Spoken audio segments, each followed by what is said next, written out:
If we could take our seats, we'll get started and try to get you guys out of here at noon.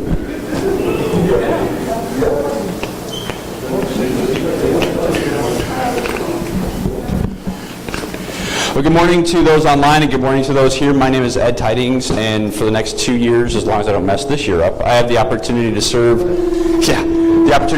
as the Diocesan deputy for Austin. It's feeding back. How's that? All right. Still feeding back, Krista. Anyway. Okay, so before we get started, I do want to make a couple of introductions. We have our worthy master, Don Ream, with us, master of the 6th District. So thank you, Don. We have several district deputies in the room. My assistant diocesan deputy, I think it's right here. Tony, if you'd stand up. Tony. Several Grand Knights in the room, including my own host Grand Knight, Mike Reyna, right there. This is my home parish at St. Elizabeth. And finally, we have our State Charities Director, Derek Raby, who will be the main presenter, and our State Deputy, Alfredo Vela. So I'm trying to find the sweet spot. So on behalf of Father Juan Carlos, pastor here at St. Elizabeth, Fathers Doug and Father Zach, we welcome you to St. Elizabeth and the Austin Diocesan Conference for 2020. Be not afraid. You'll notice up in the front left of the room is our memorial for all the fallen knights here at our assembly and our council. We have that at every single one of our meetings. That's one of the things we started about 1.5 years ago. Can we turn that down, Krista, at all? Or no?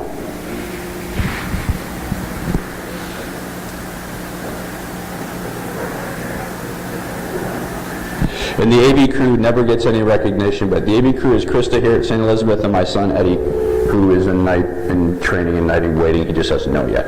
Anyway, real quick safety briefing. The bathrooms are over there to my left, your right. There's a men's room and a ladies' room, and I don't think anybody's in the ladies' room, so you can go there. Obviously, the exit is there, and the exit is back there through the kitchen. So without further ado, I'm going to turn this over to Derek Raby, and he'll be your main presenter. Thanks, Sue. Okay, I gotta find the sweet spot he found. Is that it? How we doing? How about now? Do I need somebody to hold this? No, I'm just... So, good morning, Austin! Well, I was loud, but I have a microphone. How's everybody? Who's excited to be here? Don't lie, state deputies here.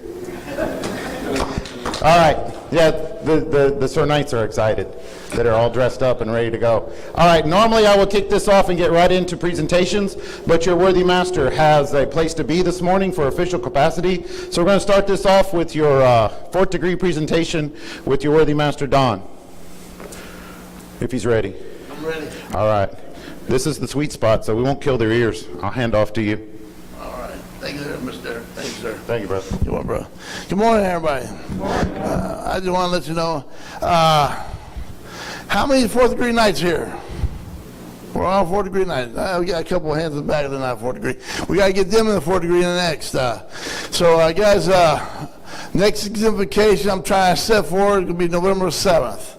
It's going to be Kyle, Texas. St. Anthony's and Kyle. Hopefully we'll have it again there. I'm also getting the Pflugerville Assembly, St. Elizabeth here as a backup in case St. Anthony can't hold it again. Let's go ahead and go out there and try to recruit some guys. Get the recruiting number up. I have a contest out again. I'm going to do it again this year. Anybody that brings in the most Sir Knights receives a $150 gift card. Any faithful navigator brings in the most Sir Knights in their assembly will receive a $150 gift card. And again, I will be raffling off a couple of uniforms. So if you got uniforms, if you want a uniform, I'll be raffling them off.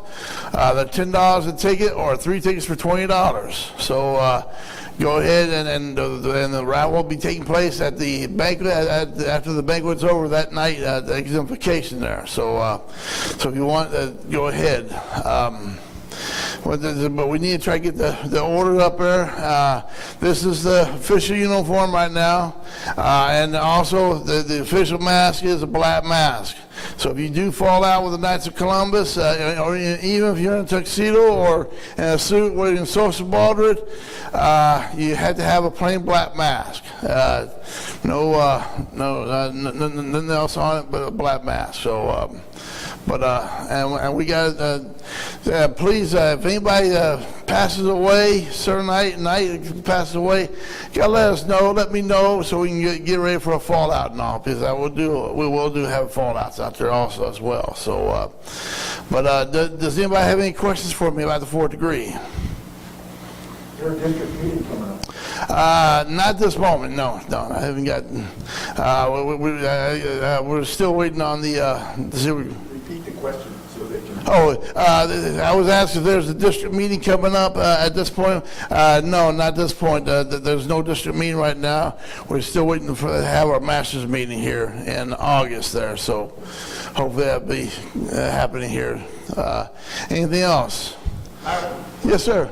Yes, sir. Uniform giveaway, is anybody eligible to enter that raffle? Anybody's eligible to enter that raffle. I'll leave without my $20. But you got to be at the exemplification, though. I have to be there? Yeah, you got to be at the exemplification. And then buy a ticket, then you can take off again. So, but yeah, anybody's eligible. Yes, sir. What is the next exemplification? Tentatively, November the 7th. They're asking for the date of the exemplification. Tentatively, it's going to be set for November the 7th. I got to get approval from the Vice Supreme to make sure that's going to be the correct date and all. And I'm still waiting on St. Anthony's to give me an okay that they're going to have it also as well. So, but tentatively, that's going to be the date set up. Any other questions? Okay. Well, also let you know, I just received an email. We have a priest that passed away. He's a retired priest. Father Walter Carr passed away. And in case anybody wants to go out to the rosary, they're going to have a rosary tomorrow night.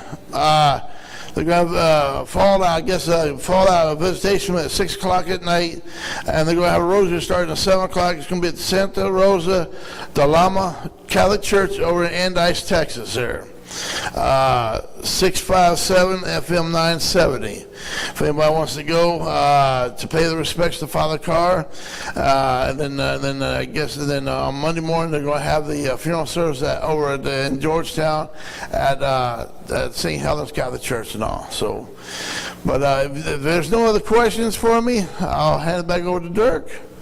I hope you all have a good day and enjoy your meeting there. And if you need to get a hold of me, just give me a shout.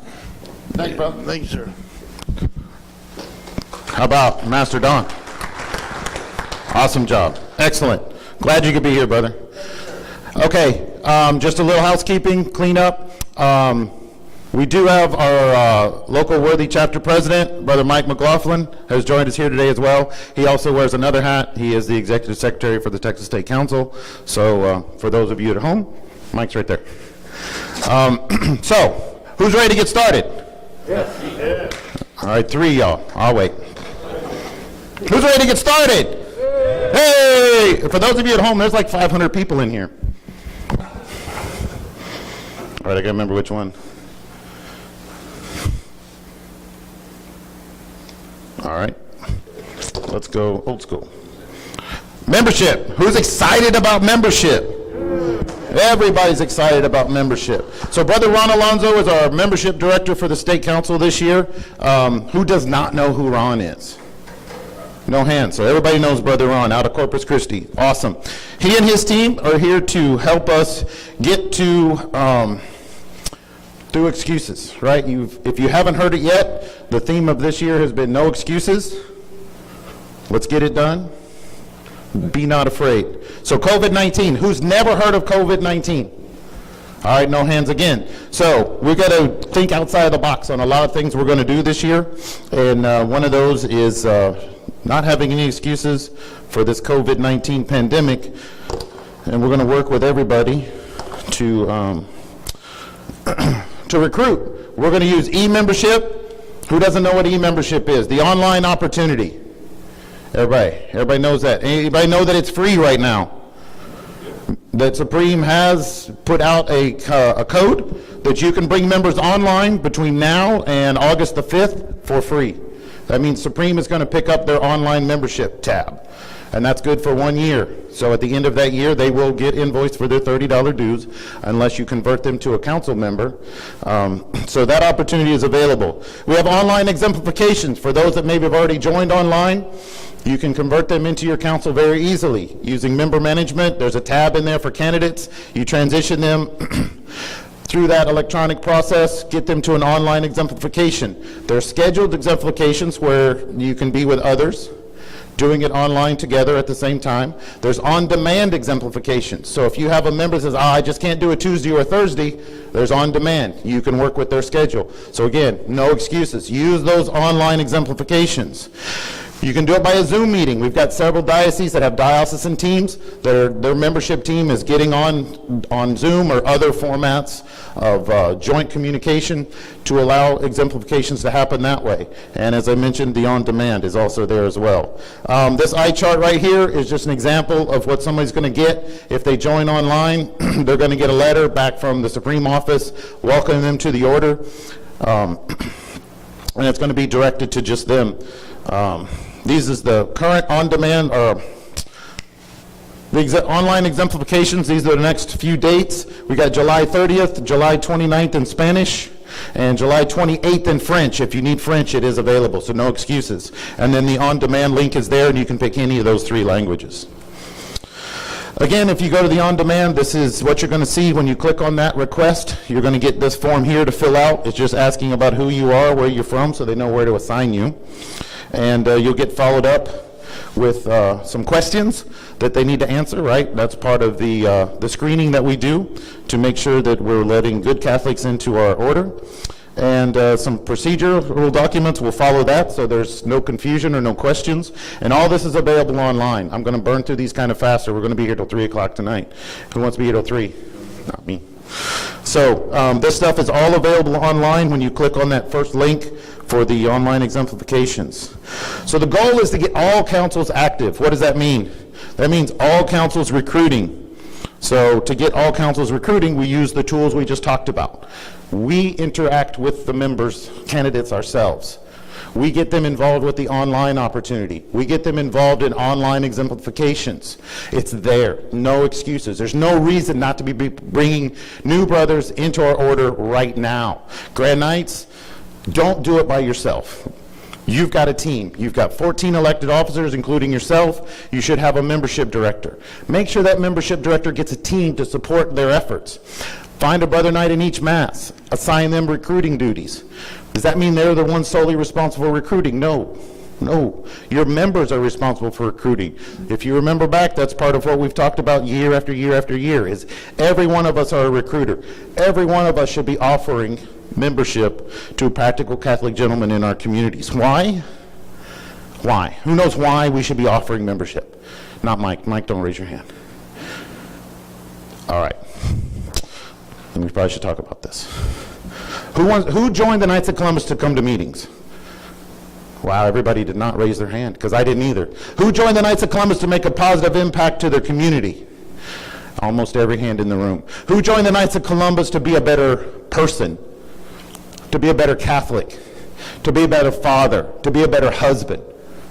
That's why I joined the Knights of Columbus.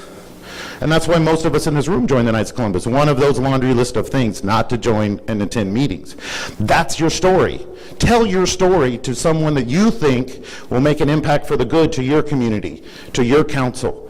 Invite them to come and be something. Not to be a part of something, but to be something. To be that better man, to be that better Catholic, to be that better husband or father. One member per council per month. That's what we're asking, is that every council do that. That's the minimum. If every elected officer did that, think of the impact you can do for your council. Think of the impact you can do for your community. 14 new members a month in your council. Just think about the impact. I'm just going to leave that right there. Let's see if this is working now. Oh, look at that. So, again, let's get it done. We're going to get back to basics. We're going to boil this down, and we're not going to allow any excuses to stand in our way. Again, the online exemplification. The script is there. If you are an elected officer with a certain role, you have access to officers online. The script is there. You can download it. You can make it available to your teams. Form 100s are now electronic. You don't need the paper Form 100. That is also online. Member management. There are new tabs in member management where someone signs up online and they denote your council as their home council in their area. It's going to already show up in your member management under the candidates tab. You just have to go in there with the finance secretaries and work that list. They're already joining the order. They're already showing interest in your council. All you've got to do is close the loop. And then when you hold your exemplifications, don't forget district deputies, grand knights, finance secretaries, anyone or all of you. Complete that form 450 so we can ensure that everyone is accounted for. District goals. It's not zero. Your district goals, district deputies, make sure you're talking to your Grand Knights about what your goals are as a district deputy. Talk with the Grand Knights about what their goals are as a Grand Knight. Should we have any suspensions for non-payment of dues? We should not. Well, why not? Is Supreme assessing per capita this year? No. Who said that? Hold on. Where's...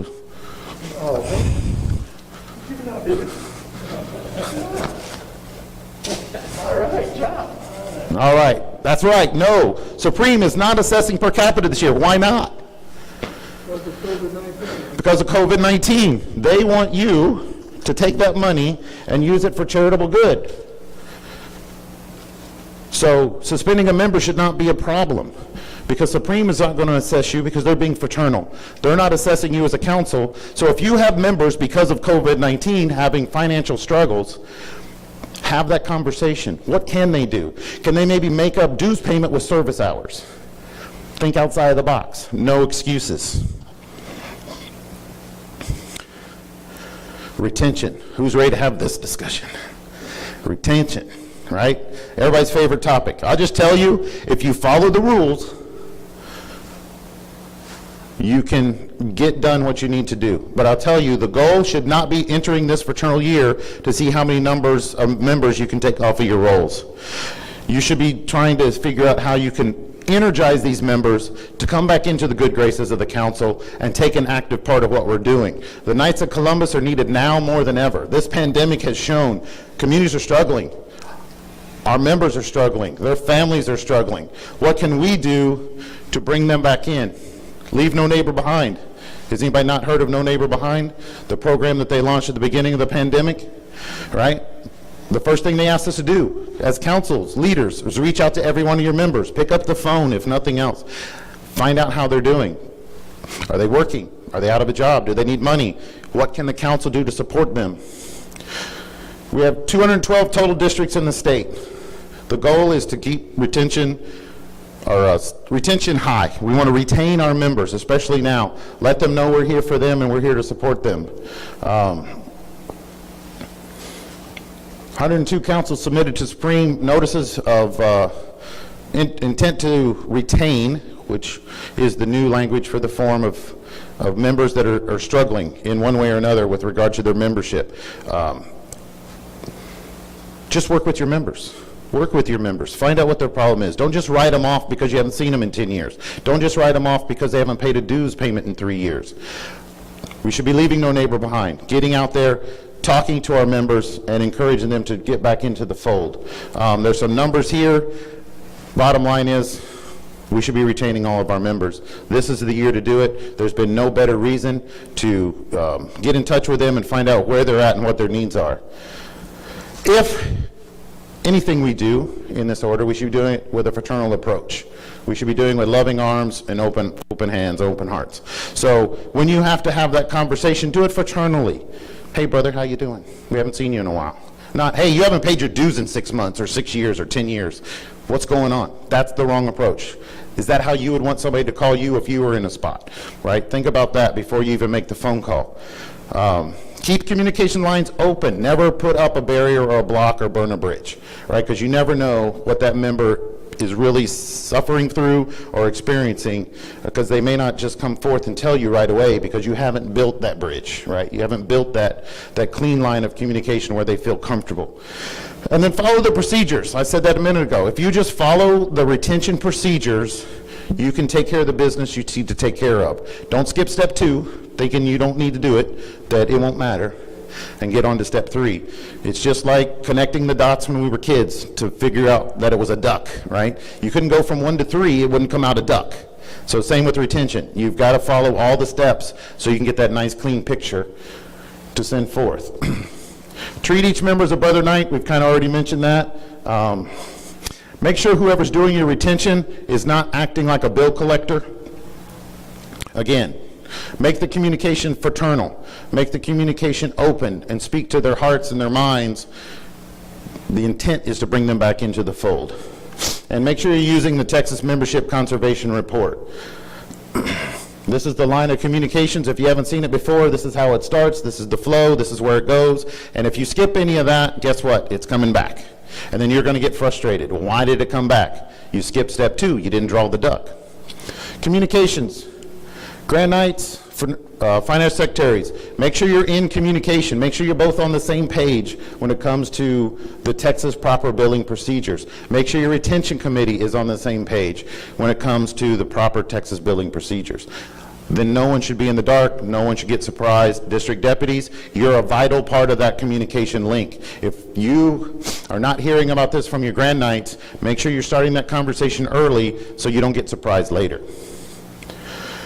Yes, there's rules. Follow the rules. It's like any other thing. If you play baseball, you got to follow the rules, or what happens? You're going to get penalized. If you play football, if you don't follow the rules, you're going to get a penalty flag.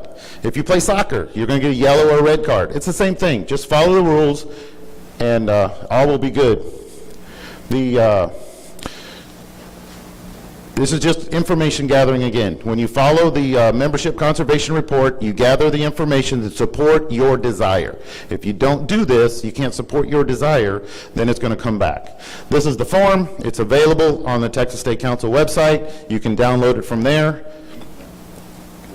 Any questions on membership? Any questions at all on membership? What's the goal? The goal is to grow the order. Does that matter to this diocese if the order grows? It does. But what really matters? What really matters is that you grow your councils. What really matters is that you grow your districts. And what really matters is you grow your diocese. Because if you do that here, then you can make a positive impact here at home where it matters, where the rubber meets the road for your needs and concerns. All right. Any burning questions about membership before I move on to programs? Seconds, thirds, last, going. Programs. Pat Hens out of Fort Worth is our state programs director. He and his team are here to help you achieve Faith in Action goals. So, Faith in Action. Who's never heard of Faith in Action? Hopefully by now everybody has heard of Faith in Action. So these are the 4 areas: faith, community, family, and life. This is the areas we're living in. This is how we get aligned with our program activities. So there should be no excuses about, I just don't know what to do in programs. Here's the playbook. Here's the playbook. To use a football analogy, here's the playbook. So, under faith, you've got 8 suggested programs. Does that mean that's the only 8 programs you can do? No. You can do anything that falls in line with the faith initiative. If you've been doing a program for years, but it's not on the list, doesn't mean you have to stop doing it. You can continue doing that program, you just write it up. Same with community, family, and life. There's 32 suggested programs. There are, next slide I bet it's going to say, featured programs. Look at that, I didn't even know. Featured programs. So these count how many? 2. Who said 2? All right. I only like fighting over a right Twix or a left Twix. There'll be another opportunity, don't worry. So, yes, they count as double. So if you do one of these, then that counts as 2. So in that area, you're halfway there if you do one of these programs. So if you do RSVP, which is seminary and support, then that counts double. So you list that twice on your SP7 to fill in 2 blocks. And the same with any other. And so you get those done. You give your members something to do. That's why these programs exist. Again, who joined to go to meetings? None of us. We agreed to that. So, who joined to do good works to support our community? Here are those good works. There's 32 suggested items. There are these 20 that are featured. We have no required programs this year. Last year, you'll remember there were things you had to do to get qualified for your programming award. This year, no required programs, but the featured programs are still there to give you the double whammy. Participate in 5 types of service. That's the key to the Leave No Neighbor Behind program. So you want to make sure you're supporting your brothers. We talked about calling them, making sure they're okay, finding out if there's a need. Do they need somebody to help them get groceries? Do they need somebody to help them figure out a way to get a bill paid? There are other channels out there that the Knights of Columbus, we need to be aware of and support them. Support your parish. What does your pastor need? What does your parish community need? Are any of your ministries struggling? St. Vincent de Paul, or you know, the Guadalupano Society. I'm thinking about what I have at home. I'm not sure all of the ones you have here. But support your parish ministries. Support your community. Are there people that are in the area of your parish that you could help? Whether that be soup kitchens, food kitchens, the food pantries, helping them deliver food to those in need throughout the community, feeding the hungry. Helping with blood drives. Blood drives are a vital need right now. There's a big shortage of blood across the state because of this pandemic. So there's lots of ways, and that's all under the Leave No Neighbor Behind. Again, it's a program that Supreme launched right at the beginning of the pandemic. There's information available on the Supreme website, so I won't belabor you with a lot of the nitty-gritty details because you can go there and see that for yourself. Just go hit the Leave No Neighbor Behind link on the Supreme website and give you all the details. Into the Breach. This program's been around for a while, but they keep enhancing it. Did you all know that there are, okay, show of hands. Who knows there's videos for Into the Breach online, all right? You already won. I'm going to go with this good man right here in the back. I'm off camera. So, Into the Breach. There are 12 videos online. They're about 10, 15 minutes depending on the video, but it walks you through the Into the Breach program. It's an awesome program. It's designed for us. It's designed for men to get together, to educate our minds on our faith and have a conversation about our faith. So, there's the book. You start out, you read the book, you get together, you discuss what you read. Next week, you read another portion of the book, you come back. Well, now it's in video form. Well, if you don't read the book, now you can watch the movie. You come together, and you come together virtually like we are today. You don't have to get together in a room to do the Enter the Breach program. You can get on a Zoom meeting, or you can get on a Teams meeting, or a WebEx, or whatever you have at your disposal, and walk through this program. It is one of the 32 suggested programs under the programming area. It can't get any easier. This is your fraternal programming's report. Each of your fraternal programs does require a report. So if it doesn't have its own report, like RSVP has its own report. So if you do a Into the Breach, like we just talked about, you'll use your 10784 to write down and capture what you did for Into the Breach. And you do that for the programs that you do in your council. So at the end of the year, it's already done. You're not waiting till June to try and do all of your program reporting. You do these as you do the program, get them filed, get them submitted. Grand Knights, make sure your district deputy has a copy. District deputies, make sure your diocesan deputy has a copy. Diocesan deputies, get a big notebook. And then this is just where you'll put in the programming details about what you did. Top portion of the page, you select the program. Middle portion of the page, you put down the details of what you did, and then there you go. Fraternal Planner. Fraternal Planner is your playlist, if you will. That's going to spell out everything you need to be doing throughout the fraternal year. Does that mean you have to do it when the Fraternal Planner says to do it? No, it's a guideline. It's providing you things to think about, right? The programming areas here, there's a playbook. The playbook will tell you about the 32 programs. You pick when you want to do them. The Fraternal Planner gives you suggestions on when it's a good idea to do some of these programs based on what's going on in our calendar as the Knights of Columbus. So if you don't have your Fraternal Planners for all your officers, Grand Knights, I would say put that on your list of things to order from Supreme strategies for your supplies, so that everybody is on the same page when it comes to your calendar. And then everybody can write down what your programs are going to be if you're changing the date from what's suggested in the fraternal planner. It's a month-by-month list. It's easy to look ahead for 30, 60, 90 days, and it just provides that guide stone for everyone. Faith in Action Procedural Handbook. Again, I mentioned it. It spells out the 32 programs that are suggested. If you go, well, I would really like to do Faith in Action, but I don't know how to do it. Here you go. It's going to tell you 32 ways to get there. And again, this is a guidebook. These are suggestions. You have your duties and responsibility for council officers and council directors. If you don't have that and it wasn't given out to your newly elected officers and your newly appointed directors, get one for each of them, so that there's no confusion about what they're being asked to do. No one should be sitting around going, well, I was elected Deputy Grand Knight, but I'm not sure. Here's the guidebook. Just hand it to them. Then they have no excuses. And what's the goal for this year? No excuses. All right, state programs. There's a lot of them. RSVP is a big one. Support our seminarians. We have the Silver Rose that's already scheduled to be traveling across the state. The Silver Rose program is a life program. So if you're looking for something to do in the life area, getting involved with the Silver Rose is a great one to get involved with. Marian Icon is another one. The Marian Icon travels across the state. Each diocese will have one. There's a new one coming out this fraternal year.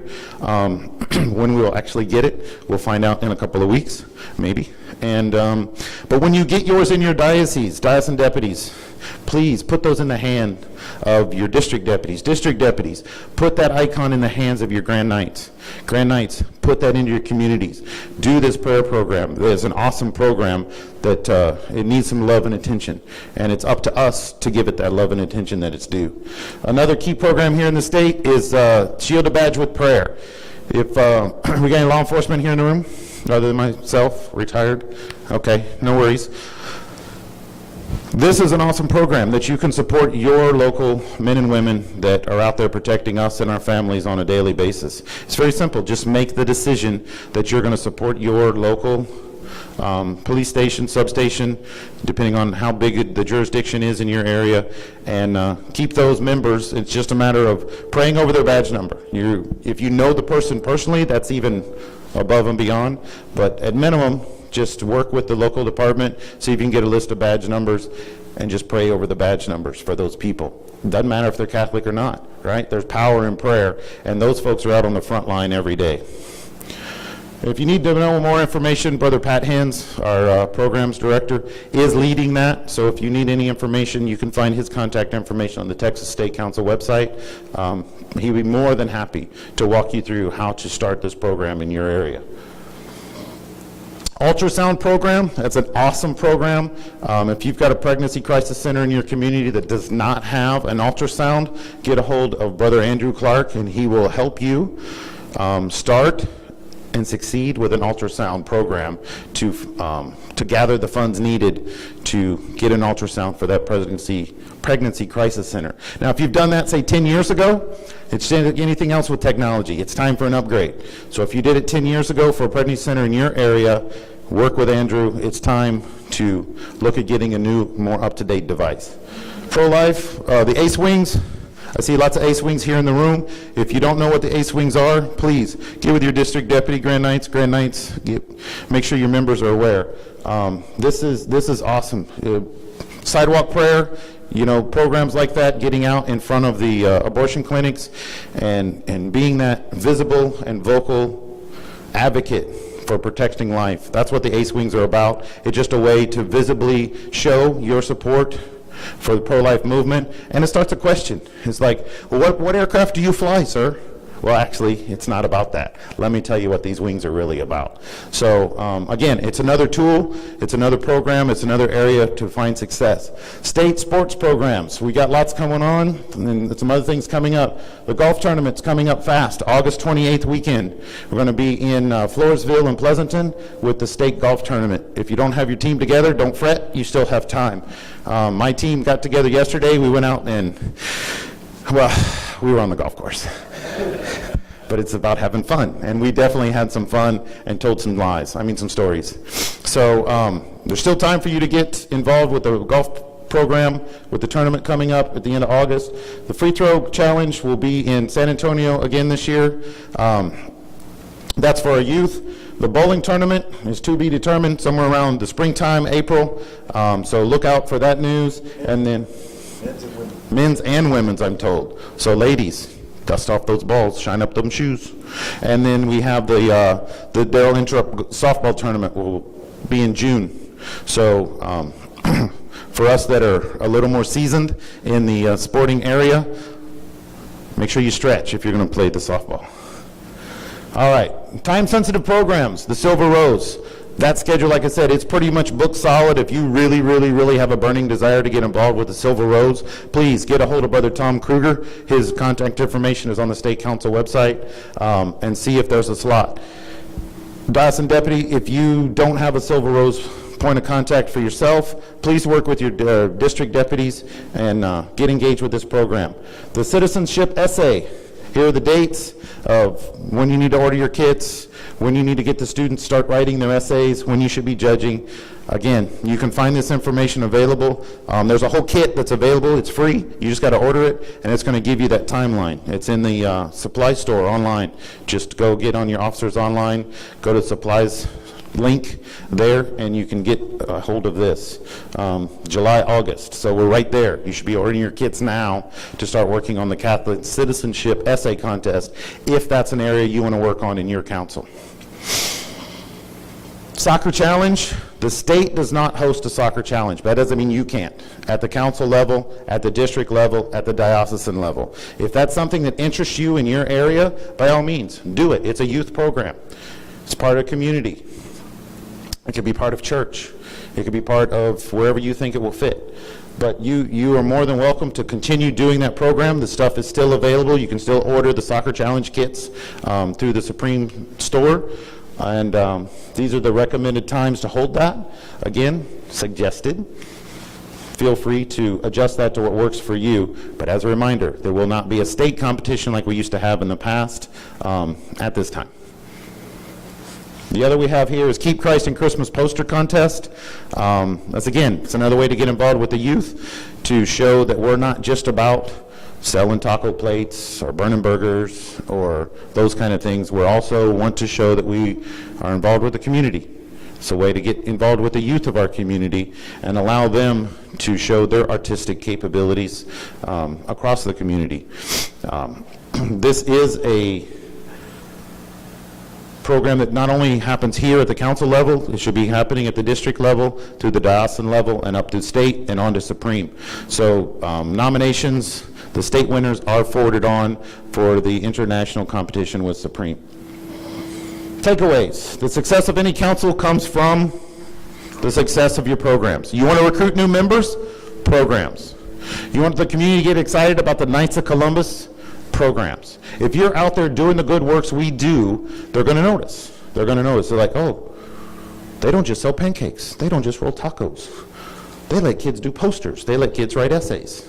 They come and do all the other 32 things that are recommended or suggested. Planning is the key. Planning, scheduling, and promoting. Don't plan a program for next week unless it's something really, really simple that only needs Brother Knights to be involved. But if it's something that's going to engage the community, make sure you give yourself time to get the community aware of what's going on. Find out what your members are interested in. That's the biggest thing. If your members are complaining they don't have anything to do, find out what they want to do. Do that. All right. Anything on programs? Any burning desire questions? How many programs are there? 32 suggested programs, right? How many must you do? 20. See, I didn't even talk about that.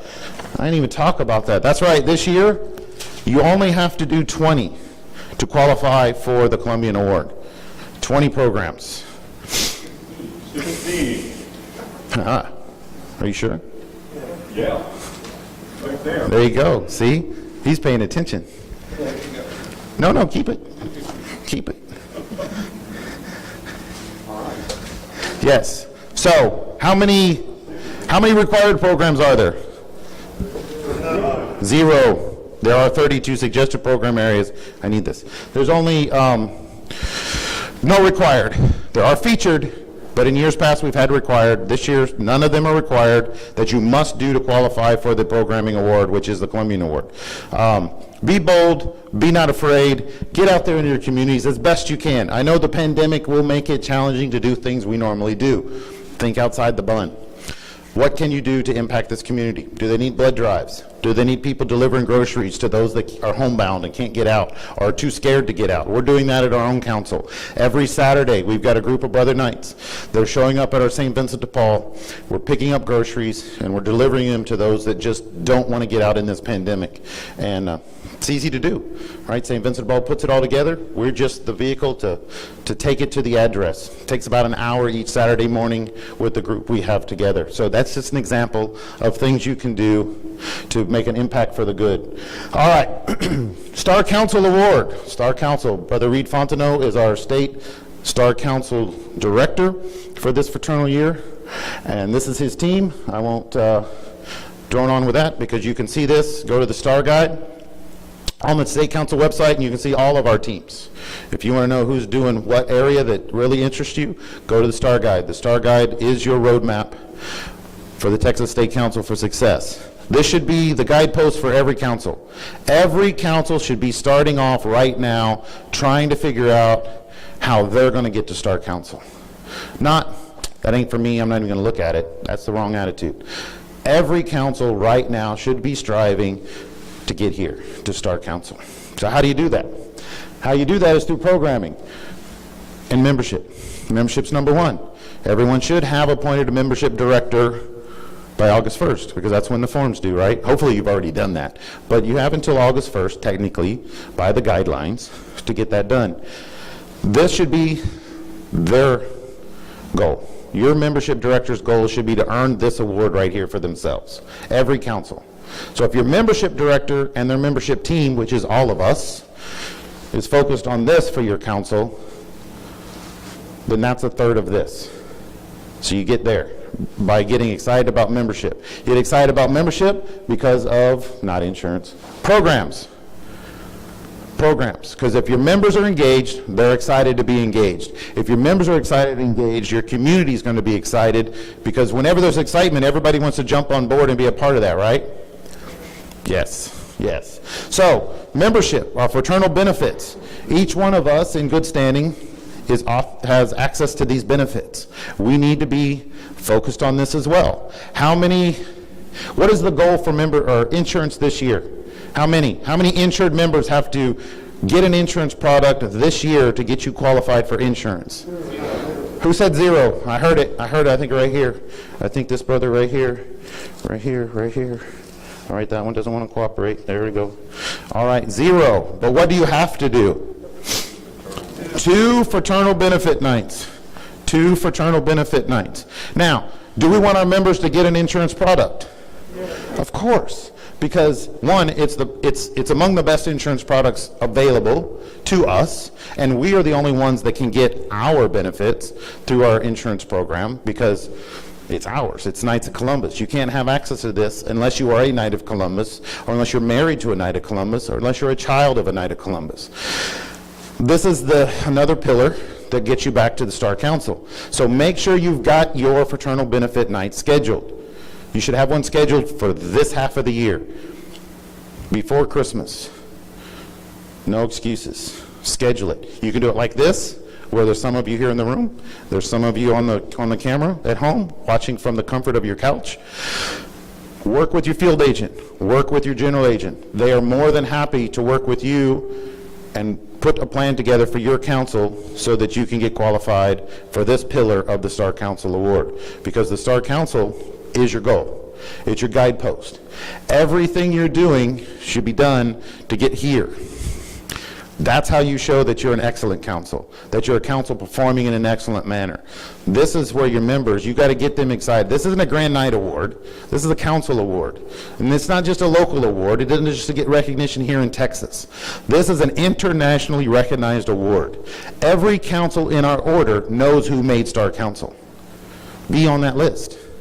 Let Luzon know that the council's here in the Austin Diocese. make these 3 pillars a priority in their council, because they'll see it. They'll see it. I know, because I know the state deputy, or the past state deputy in Luzon. And he's like, you guys in Texas, what are you trying to do? I was like, beat you, that's all. Membership, we talked about it. Insurance, we talked about it. Programs, we've talked about it. Those are 3 pillars. You've got 2 of those in your control. And actually now you've got all 3 in your control, because all you have to do is schedule fraternal benefit nights. Get your programs done. Get your fraternal benefit night scheduled. Get your members there. How many members must attend a fraternal benefit night to qualify as a fraternal benefit night? Who said 5? Who said 5? I'm going to award you anyway. But it's 0.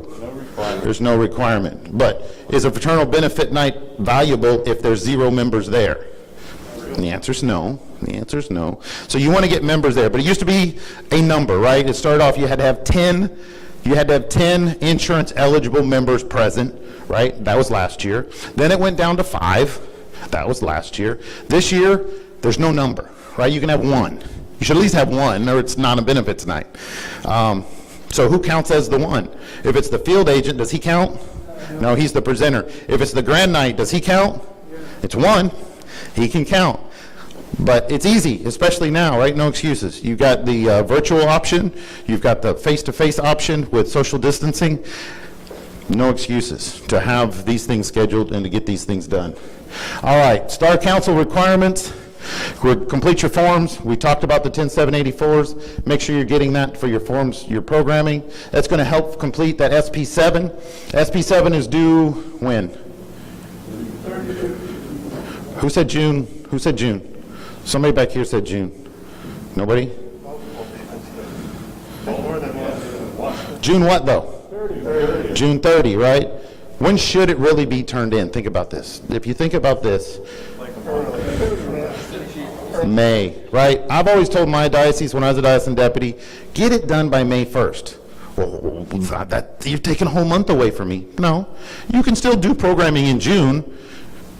You put that down on your SP7 that we're going to do a blood drive in June. And then you do the blood drive. It's good faith reporting. Good faith reporting. But what happens when you're the one that has it in May? How many SP7s are getting turned in May? Not many. So guess what Supreme is going to do with your SP7? They're going to read it. They're actually going to read it. What happens when you turn it in on 30 June? It gets a cursory look. Blanks, blanks, blanks. Oh, all the blanks are filled in. All the blanks are filled in. Blanks, blanks. What happens to this pile on June 30th? Nothing. Now they discern on this pile. So if they find anything here that maybe has question, they'll work with the jurisdiction to try and clear that up. You turn it in May and it has blanks, it comes back. And they say, did you miss something? And they give you an opportunity to correct it. You wait till the end of June, you don't have that option in most cases. So that's your SP7. I started at the bottom. Your 1728, I'll just stay at the bottom for the theme. End of July, or end of January, I'm sorry, end of January. That's important form. That's where we put down all of our charitable works, the good things that we do in programming and otherwise, our fraternal activities. What are our members out there doing in our communities? That's where we capture that. And then the 365, which I mentioned earlier, is coming up due just in a few days, where you put down who your directors are at the council level. So those are key forms with the key dates. It's in your fraternal planner. If you have it, if you don't, order them. And this is the reason, because a lot of these things are already written down for you. You don't have to write it down. Other requirements, safe environment. It is mandatory. It's not an option. If you are in one of these positions, Grand Night, Program Director, Family Director, Community Director, you must successfully complete the safe environment requirements. That's to protect you and your council and your members. It's not an option. Like, I do it for my work, I don't need to do it for the Knights of Columbus. Yes, you do. It's not an option. I got to do it for my work and my parish community. I'm not doing it for the Knights of Columbus.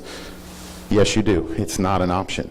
I do it 3 times a year myself. I do it for my church, I do it for my job, and I do it for the Knights of Columbus. Now, I don't have to do all of them every year, because the one at church is good for 3 years. The one at work is annual. And then the one for the Knights of Columbus is every 2 years. So, no excuses.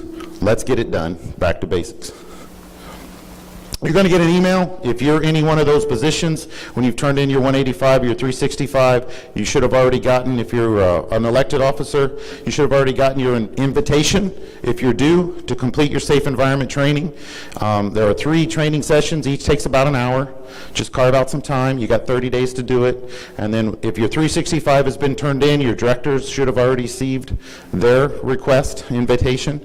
If you haven't turned in your 365, now is the time, and they will get their invitation to do the same. Get it done early. If you break the 30-minute cycle or the 30-day cycle, then those points on your forms, whether it's the 185 for the Grand Night or the 365 for the directors, Supreme will automatically vacate those offices. So if you're the elected Grand Night and you don't complete your safe environment training within 30 days, in Supreme's eyes, you're no longer the Grand Night, because you didn't fulfill this requirement. If you've appointed your directors and they don't do this, they will automatically, at Supreme, be vacated from their office.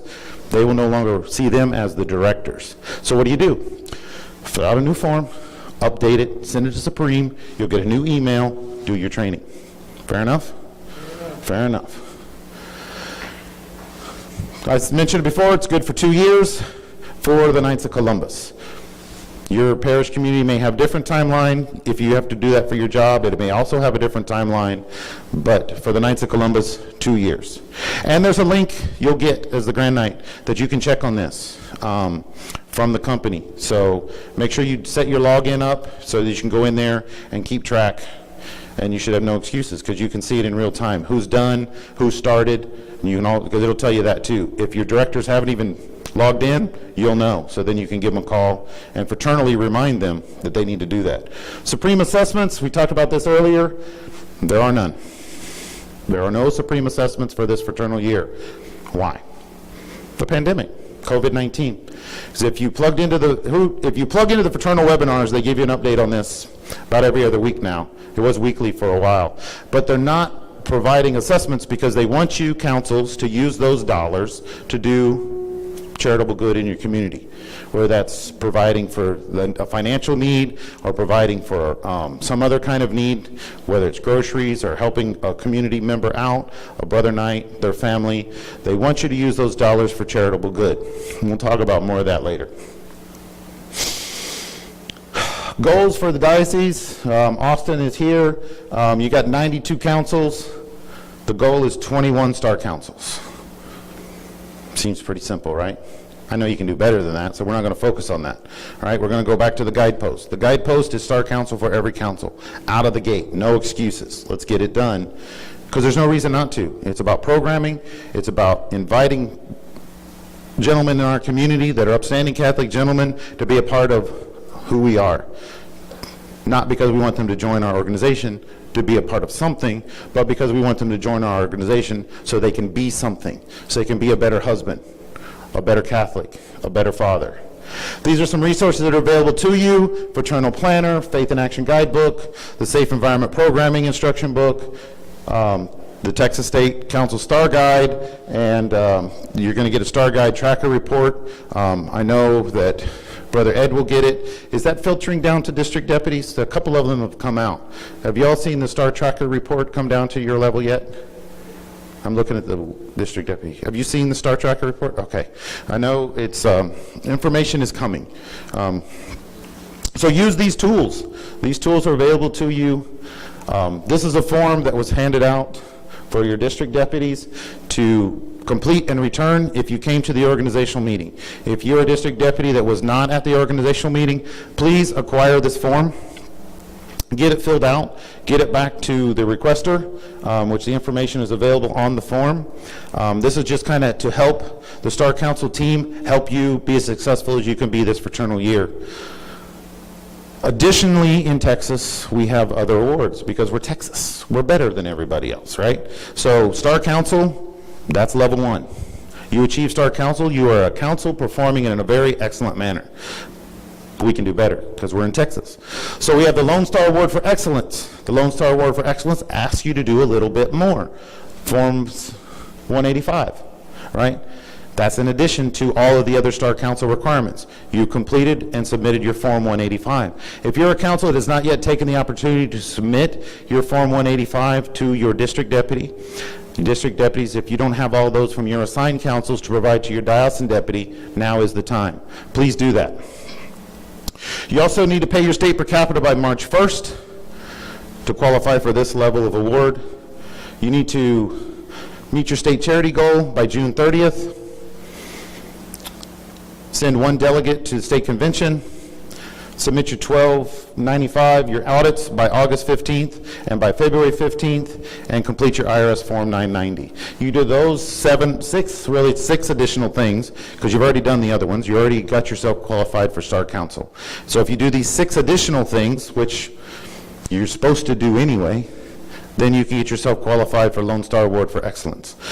If you want to be in distinction, yet even another notch above the rest of those councils across the good state of Texas, then you need to add a few things. You need to submit your 4584 for Special Olympics and your participation in Special Olympics programming in your area, and you submit at least 1 entry for the State Service Program Awards, or submit a Family of the Year nomination, or submit educational grant request by 1 March.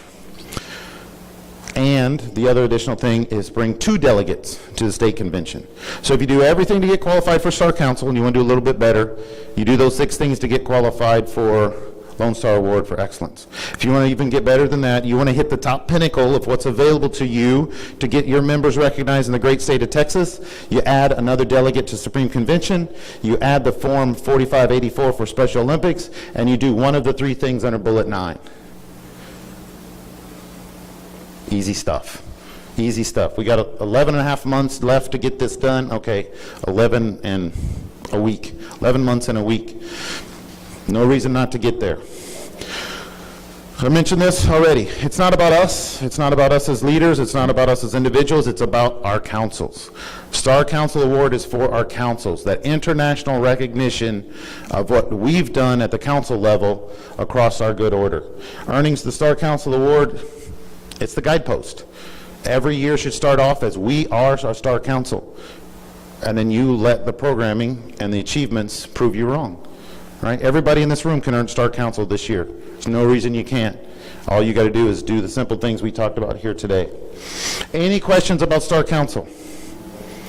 All right, I'm going to do insurance real quick, and then we're going to take a health and comfort break. Cool? Stretch your legs, get some coffee. No? We just keep going? Insurance, all right. I kind of covered most of this a little earlier, but just to kind of piggyback. 3 types of insurance companies. That's not us, right? We're not a stock market. We're not selling stocks and bonds. We're not a mutual fund, although we have some things in kind of that area now, but your field agent will be happy to explain what the difference of what the Knights of Columbus is doing versus what a mutual fund company is doing. But we are fraternal. Our profits come back to support us, right? You'll hear about the millions and billions of dollars of charity contributions that are made across the order at various times throughout the year. That's where that money comes from. That's how we're able to support the Pope, right? We write a multi-million-dollar check to the Pope annually. It's coming out of the profits of our insurance program. That's just one of the examples of what we're doing. Insurance, it's our security. It's how we ensure that we are protecting our family members. I have many products through the Knights of Columbus, not because I want to stand up here and tell you I'm Derek Raby, I have lots of products from the Knights of Columbus. I'll tell you that because when I go to sleep at night, if I don't wake up tomorrow, I know my wife is taken care of, I know my house is paid for, I know our cars will be paid off, I know my daughter has money to go to college, and she has money set up for her to be successful into her future. That's why I have those products, is because now I have a peace of mind that if I don't wake up tomorrow, my family still can and won't be trying to figure out how they're going to pay the bills, because there won't be many. There'll still be some, but there won't be many. So if you haven't taken the opportunity to talk to your field agent in the last 12 months, call them. One, they're going to fall down that you called them. Like, who are you? You're on my list? Oh, yeah, there you are. Call them. They're here for us. It doesn't cost a dime for them to talk to you. And they don't even have to come to your house anymore, because right now they're not allowed during the pandemic. So it will be a one-on-one electronically. But call them, set an appointment with them. Grand Knights, encourage your members to contact your field agent. They want to talk to you. They're not there to strong-arm you to get a Knights of Columbus insurance product. They're there to make sure you and your family are set up for financial success now and into the future. But you got to give them the opportunity to tell you where you are. They may tell you you're perfectly fine with whatever products you currently own. They may be able to show you where you can do a little better. They may be able to show you where you're not doing so great. And they may be able to say, well, you really shouldn't have that product because it's costing you a lot of money for very little return. It's free. It's free. All it takes is a little bit of time, and they don't even have to come to your house anymore. They just need to get you on the phone or on the computer. They'll walk you through your reality, and then you still get to make the decision whether it's right for you or it's wrong for you. It's not high-pressure sales. It's just they're there to provide you with the information of what's available to you. With that, any questions on insurance? Okay, how about we take a quick 10-minute, till 10 after. So we got about 8.5 minutes. Let's take, well, by my watch, we got 10 minutes. By that clock, we got 8. So let's take till 10:10, stretch your legs, refill your coffee, say hello to someone you haven't seen in a while, and then we'll get right back to it.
Attention, attention. This is your 2-minute call.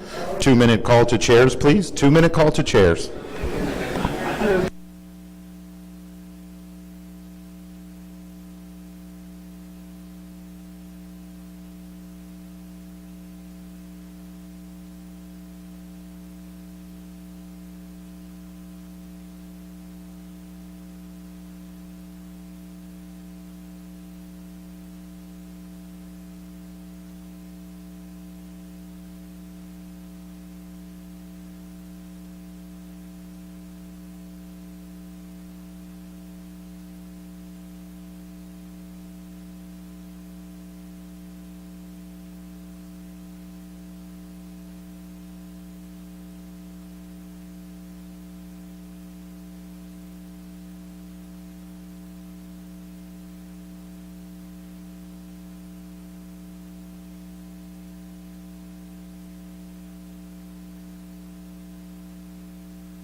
All right, worthy sirs, 1 minute, 1 minute. Top off your coffee.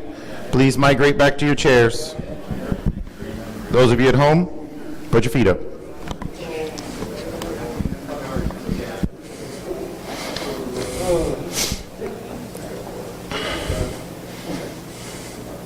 Here's a question for you. We have a question. With the Faith in Action before, since we needed the required program, we would only really ever do one of the featured programs and count twice. Can we do two in one category? Yes, yes you can. So the question is, You could do just 8 programs instead of 16. you still got to do the minimum number. Right. So there are those that count double, but if you still need to get to the 4 in each area to get to your, so you can do 3 in each area because you do 1 that counts double and then do 2 others that count single. If you do 2 doubles, then one of them is still only going to count as a single because you still got to get you got to have the minimum number of programs completed. If you understand what I'm saying? No, I don't. Okay. So I'm just going to tell you, look at the guidebook because it's going to tell you black and white better than I'm going to be able to tell you here, and I don't want to steer you the wrong way. But it's always been my understanding that yes, there are programs that count double, but you still have to do the minimum number. So if you just do doubles, then you're only going to be halfway there, right? Because if you just do doubles, but read the guidebook. I don't want to steer you wrong. I have, and it doesn't really address that. Okay, then I would send an email to Pat Hins and ask him the same question you're asking me, because it's not my area of expertise, so I don't want to steer you wrong. But if memory serves in the way that I've looked at it before, but I think my confusion might be the fact that we no longer have a required. Because when you had to do the required, you couldn't do the double-double. But now that the required is out and the featured are still there, you might be able to do what you're doing, but you still have to meet the minimum number. And it may work that way. The number is for credit. Yes, and that's why I'm saying I would articulate that in an email to Brother Pat, just to get clarity. Yes, Worthy State Deputy? Right, the question is, can they just do 8 programs where they do the ones that count double? And that still, for this year, will work? So we can do 2 in the same category. That will count for 4. One would count twice, so that would be 4. The double point. Like if we did RSVP and No Neighbor Left Behind, or something. Whatever would be in that same category, whatever in the same category. As long as there's double point. Okay, so you could get down to the 8 that you're asking about then, That's what I'm, if you do the math. not that we're trying to skip. No, you're not, because you're working the system, and I'm being asked to move. Okay, all right, let's go. This is awesome. Football Frenzy. Football Frenzy. This helps us, the state of Texas, with the bills we got to pay, and it's something fun. So you do Football Frenzy. You're helping yourselves. You're helping each other because it gives you one opportunity to shopping. That's really what it is, right? But on the side, you get to be a part of the Football Frenzy sweepstakes, and for each ticket sold, you're going to get reimbursement back to your council, just like you did last year. So the more tickets you sell, the more money can come back into your council coffers. and you get entered into the football sweepstakes. The football sweepstakes will run for 10 weeks, just like it has in the past, and there is about $1,100 a week that's available throughout those 10 weeks, and then there's grand prize winners at the end. So please, many of you got your tickets today that are here. Don't put them in your bag and forget about them, because you only got a short time to get them out into the hands of those to provide them the opportunity to win some cash. $10 a ticket, get those out. The sooner you get them out, the sooner you can get the money in and move on to the next target. So again, this helps offset the state per capita, so we don't have to raise state per capita, but it also puts money back into your pockets. And the council has incentives. Go to the STAR Guide. It'll spell out what those incentives are. Some of it's monetary. I'll just lead you there to the STAR Guide so you have the full details. All right, moving on to State Council Growth. This is Carlos Martinez. He is your State Council Growth Director. And why is growth important? And how do we get growth? One way is through roundtables. If you don't know what a roundtable is, it's a way for us, Knights of Columbus, to have a Knights of Columbus presence in every parish community. Well, the parish isn't big enough to start a council. It's fine. That's why we have roundtables. How many members does it take to start a roundtable? What'd you say? It takes one. That's right. It takes one member to be that liaison to the roundtable back to the council. So you fill out the form, the 2629, I think I got that right, and you have one coordinator in that parish. Now, what are they there to do? They're there to make sure fathers' needs are addressed. They're there to champion what the Knights of Columbus is about and to invite others in that parish community to join the order. So fathers' needs are taken care of. You still continue to grow the order and spread the good works that Columbianism is throughout your diocese. So roundtable is a key way to get into those smaller parish communities where you won't be able to sustain a council, but you can surely get the Knights of Columbus in there to support that parish priest. Dan is our roundtables coordinator this year. He's out of San Antonio. If you got questions, go to the STAR Guide online. His contact information is there, and he'll be more than happy to guide you to set up those successful roundtables in this diocese. The goal is to spread our good works across the great state of Texas. Your goal should be to spread the good works that we do right here in this diocese. The more we're out there doing the programs we talked about, the more we're out there inviting good men to join what we do, our council growth will be easy. We won't even have to think about council growth because it'll just happen, because we're going to be out there in the communities being involved, and we're going to grow. But this is not about growing membership, this is about growing Knights of Columbus presence. Roundtables are the starting block. You establish a roundtable, you get it up to like 20 men minimum. I would say still 25, just make sure you got enough for officers and then some labor. But 20 is what it takes to start a council. A roundtable will be your first building block. You get that one member engaged, who gets more members engaged, you keep doing the things that you're doing, you get up to 20, you can start a new council. It's our responsibility to grow the order. We're already in. Who better to champion who we are and what we're about than us, and then help grow across the state? Why a roundtable? I told you. It puts a Knights of Columbus presence in every community. Parish roundtables are ideal. Well, we already have a council. Okay, great. You can still have a roundtable. You can still have a roundtable in a parish that has an established council. How many communities have a specific ethnic group, right? Do you have a large Filipino population in a community? Start a Filipino roundtable. Do you have a large Hispanic segment of your community? You can start a Hispanic roundtable. Do you have a large Polish community? Same thing. It really just gets down to what is going to fit your community's needs. Your council is there, but maybe I'll just use my council. Our Hispanic segment of our community is not engaged because they don't feel welcome, because they are more comfortable speaking Spanish. We do all of our council business in English. So we've established a Hispanic roundtable to meet their needs so that we can allow them to feel like part of us. So many of our members that have been longtime members are now plugging into the roundtable where they're more comfortable. They can speak Spanish, they can do their business in Spanish, and then that coordinator comes back to the council meetings and tells us what they're doing to support the Spanish-speaking members of our community. Here's the roundtable reporting. You'll see a bunch of computer links there. Where do you think you can find all these links? On the computer, I like that. It's on the computer. Yes, on the computer. Go to the State Council website, click on the link for the STAR Guide, and you'll find all of this information about roundtables right there. But yes, you will need a computer. All right, retention. This is about your councils, not about your members. This is about your council status. Should we have any councils go dormant or suspended this year? The answer is no. There's no supreme assessment. But there are state assessments, so you can still get yourself in a tough spot if you don't pay your state assessments. But from Supreme's perspective, they're not going to suspend any councils due to lack of payment of Supreme per capita. But still, that doesn't mean I don't have to worry about those monies. I don't need to collect council dues. I don't need to do, you're still going to have assessments. At the state level, you're still going to have bills that you need to pay if you order supplies and things like that. So make sure you're still collecting your dues, but work with Brother James. If you've got councils that have been dormant for years, this is the time to work with those councils, to bring them back into the fold.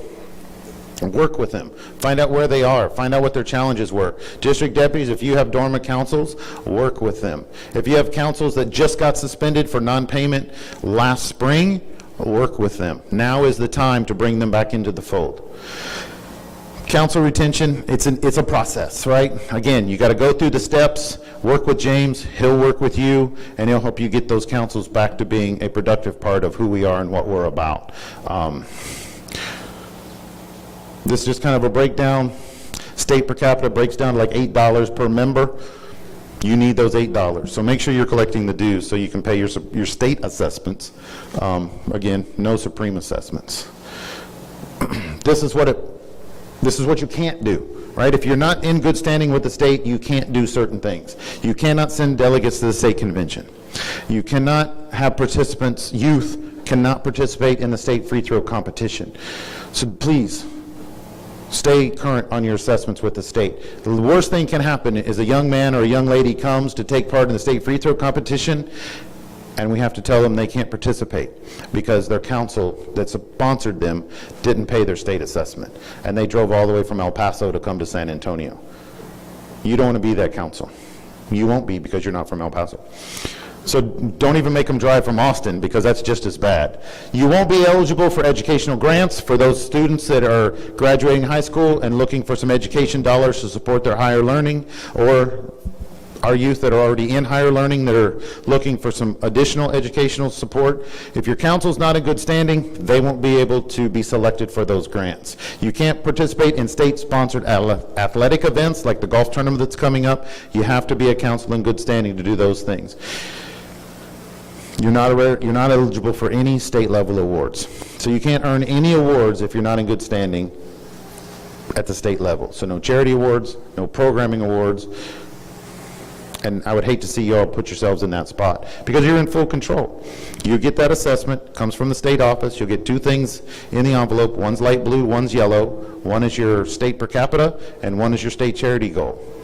Those should be two of the first things, now that we don't have to pay Supreme per capita, that you just take care of as soon as possible. Get it off your list, and you can move on and focus on other things. I have a question. Yes, brother? That Supreme waiver of assessments, was that for the whole fraternal year, or just for the July one, and we still get half the January? Okay, the question is, from our good sir here in the front, is Supreme per capita waived just for a portion of the year, or is it waived for the entire fraternal year? The answer is you will get no Supreme assessments this fraternal year. None. You're not going to get a per capita assessment. You're not going to get a Catholic advertising assessment. You're not going to get a culture of life assessment from Supreme this fraternal year. Now, I will tell you there's been a plea from the Supreme Council to please consider sending forth those cultural life assessment dollars because life is important and those dollars will be put to good use. You're not going to get suspended for not paying that culture of life assessment because you never have. Your per capita was the linchpin and the Catholic advertising, but you're not going to get any of those assessments at all this fraternal year from Supreme. Good. All right, my favorite part. Charities. As the state deputy looks at his watch, he bet me I couldn't do this in less than 45 minutes. Everybody got a full cup of coffee? All right. As it says, Derek Raby is your State Council Charities Director. That's me. I'm Derek. How y'all doing? All right. First and foremost, I want to thank all councils that contributed to State Council Charities last year. Without your efforts, we could not have done what we did across this great state. We could not have supported those that were in dire need of support during this pandemic without your charitable givings. We're going to say the same thing again this year. We need your support now more than ever. State charities, please make it a priority because we need your dollars now more than ever. We're going to walk through this. So charity, what is it? First of all, it's the first and foremost principle upon which our order is founded. Those of you that have been to your first degree in the olden days and those of you who have been to the new exemplification of charity, unity, and fraternity, it's the first thing we talk about is charity. Why? Because it's the first principle of our order. Here's how we get there. We have a fundraising committee that is at your disposal. If you don't know how to get off of or out of the batter's box, I'll use a sports analogy. If you don't know how to get out of the batter's box, fundraising committee is there to support you. You want to know how to get a hold of them? Go to that star guide on the State Council website. All of their contact information is there. Cardinal Madero's Fellowship. That's an opportunity to recognize key leaders across the state. It's a way for you to recognize key leaders right here in the Diocese of Austin. We'll talk about that more in a minute. This third one you may never heard of before in your life, the Bishop Thomas J. Flanagan Fund, grants for retired priests. Who's ever heard of the license plate program? Right, lots of hands. Everybody knows what the license plate program is. The license plate program is now the primary funding vehicle for the Bishop Thomas J. Flanagan Fund. And those funds are going to be used to provide grants to our retired priests. For those that served us for so long, it's a way to give back to them in their years of retirement. We're going to talk about Special Olympics. We're going to talk about the American Wheelchair Mission, reports and historical data as it relates to charity, educational grants, and emergency response. So diving right into it, the charity team trusts to knit firm and steadfast our common love as brothers and to win the regard and favor of our fellow men. What are our goals? Our goals are simple. Texas State Council charity goal is $1 million. $1 million. You think, wow, that's a lot of money. You're right, it is a lot of money. But when you have lots of people contributing, every member across the state, it's not hard to get there. We want to improve our charitable volunteer hours documentation. That 1728 we talked about earlier as one of those required forms that you need to do.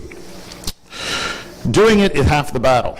How accurate are we reporting on those? We want to increase the accuracy of those forms. So we're actually capturing all of the good works we're doing and not a rough guess, right? So please, Grand Knights, work with your council members, help them find ways to provide that information back to your programming team at the council level so we get a better idea of what good works we're actually doing here across the great state of Texas. We're doing a lot. We're doing a lot. And I know we're doing a lot more than reporting, and that's what we're asking, is that we do a little better job this year of tracking that information. The next goal, state charity pin on the lapel or the collar of every fraternal leader. If you're here today and you don't have your state charity pin, don't leave here without seeing Brother Ed. He has yours. He has yours and he's ready.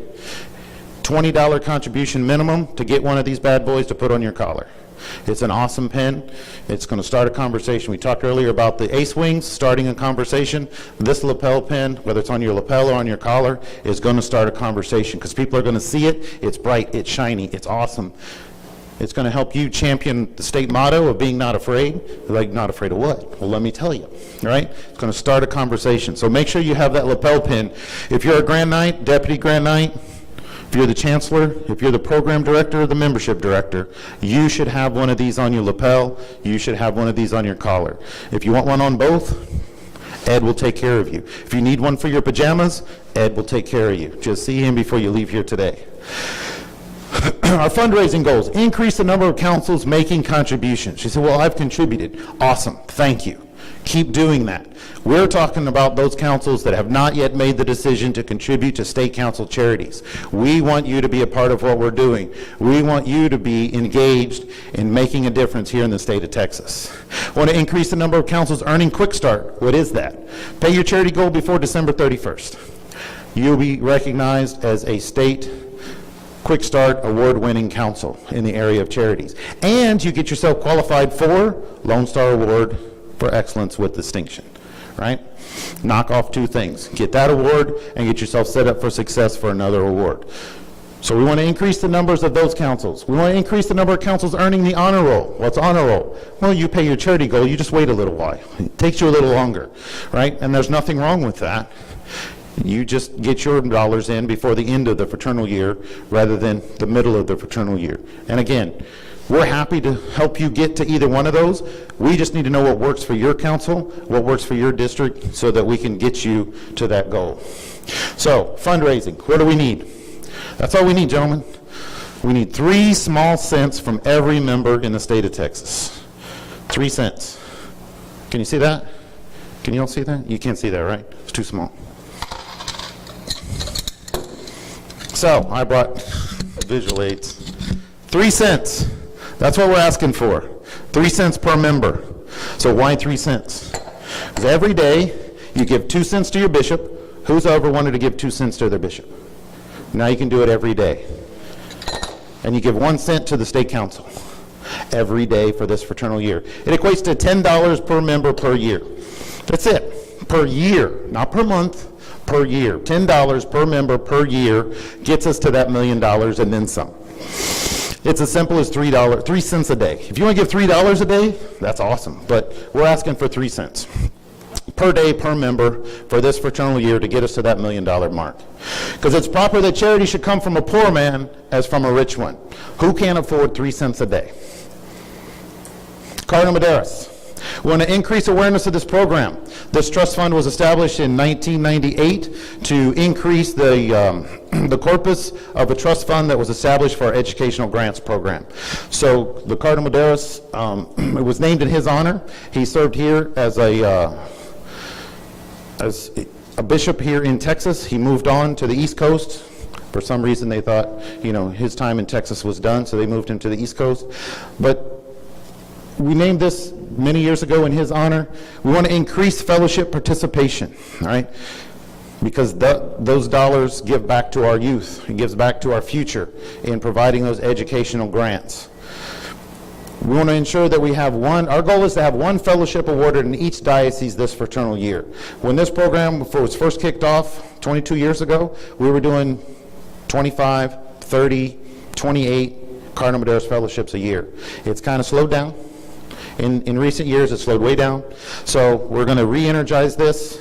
We're going to get this back out as much as we can, because our goal is to get at least back to 15 this year. That's 1 per diocese. So we've challenged each diocesan deputy to work with you all to make that happen, to recognize somebody here in the Austin Diocese that's deserving. And our goal this year is to make sure that all bishops serving in the great state of Texas that have not yet been honored with the fellow are fellowed before, or presented with a fellowship before the end of this fraternal year, and that's already in the works. There are already several that are across the great state that are being worked right now, so we can recognize our bishops. Who can you consider? District deputies. Or at the district level, diocesan deputies. Consider retiring district deputies. They served faithfully for a number of years. Some of them served 1 year, some of them served as many as 8. Maybe they're deserving of a Cardinal Medeiros Fellow. Degree team members. We had degree teams traveling all across this great state. Maybe you consider recognizing the degree team captain that supported you over those years, providing those major degrees. At the council level, council chaplain. Who better than our priests that we could recognize? Retiring parish priest. They've served faithfully for many, many, many years. How about this as a nice retirement gift for them? Assemblies. We got worthy sirs here. Former masters that have served faithfully in that role. Faithful friars, same thing. It's just a way to honor those that have provided back to us, and it's an easy thing to do. So what's wanted? It's $1,000 per fellow. We want 15 of them this fraternal year across the diocese. Any questions about Cardinal Medeiros? Yes, young man in the front row. It's not limited to those on the previous slide. Oh, yes, good point. It is not limited to just these. These are just suggestions. Who can get a fellow? Brother Knights, they're lovely ladies, those that are deemed worthy by your diocese. So, again, think outside the box. Who can you honor with a Cardinal Medeiros Fellowship? That's the plaque they'll receive. It has a nice medallion of Cardinal Medeiros on it. It recognizes the year of award and their recognition, and they'll receive this lapel pin that is on this slide to wear and let everybody know that they're a part of this fellowship. I got another question. Yes, sir. So we have a scholarship fund within our council, and it's named after one of our council members who recently passed this year. Would he be somebody I would submit for a fellow? I mean, we collect the money and we keep it locally, but maybe we can tie it into this, just because he's a great guy. I'd love to see his name tied to something like this. So the question is, make sure I got this right. The question is, can you recognize the individual that oversees your educational grants? Yes. That's one, and that's the question, right? Not about what kind of money, but about the person. Well, it's not the person that also the money. Money right now, we keep it local and then we keep it out to the kids. But if we gave like some of it as part of this fellowship, then we can tie it into this. Okay, the recognize the individual, I would say no problem. You can recognize the individual. The color of money that you use, you need to look at your bylaws, right? Because your bylaws probably say specifically how those grant dollars or those trust dollars for educational grants can be used. So you want to make sure that you're above board there, because my guess is you won't be able to use money folks faithfully contributed for educational grants to take and use for something else, right? So take a look at that. I think your idea is awesome. I think if you take that back to your council, I think you'll have brothers that be more than happy to contribute, and the more people you get engaged to contribute, the smaller the contribution has to be individually. All right. They won't be recognized as a Cardinal Madera fellow unless they donate to that. Right, yeah. So the contribution, the $1,000, does have to come to the state office for the Cardinal Madeiras Fellowship in their name. There's a form to fill out. That form is available online. Just go to the Star Guide. Does that set you straight, sir? Yeah. Awesome. Thank you very much. All right. Here we're going to talk a little about the Bishop Thomas J. Flanagan Fund.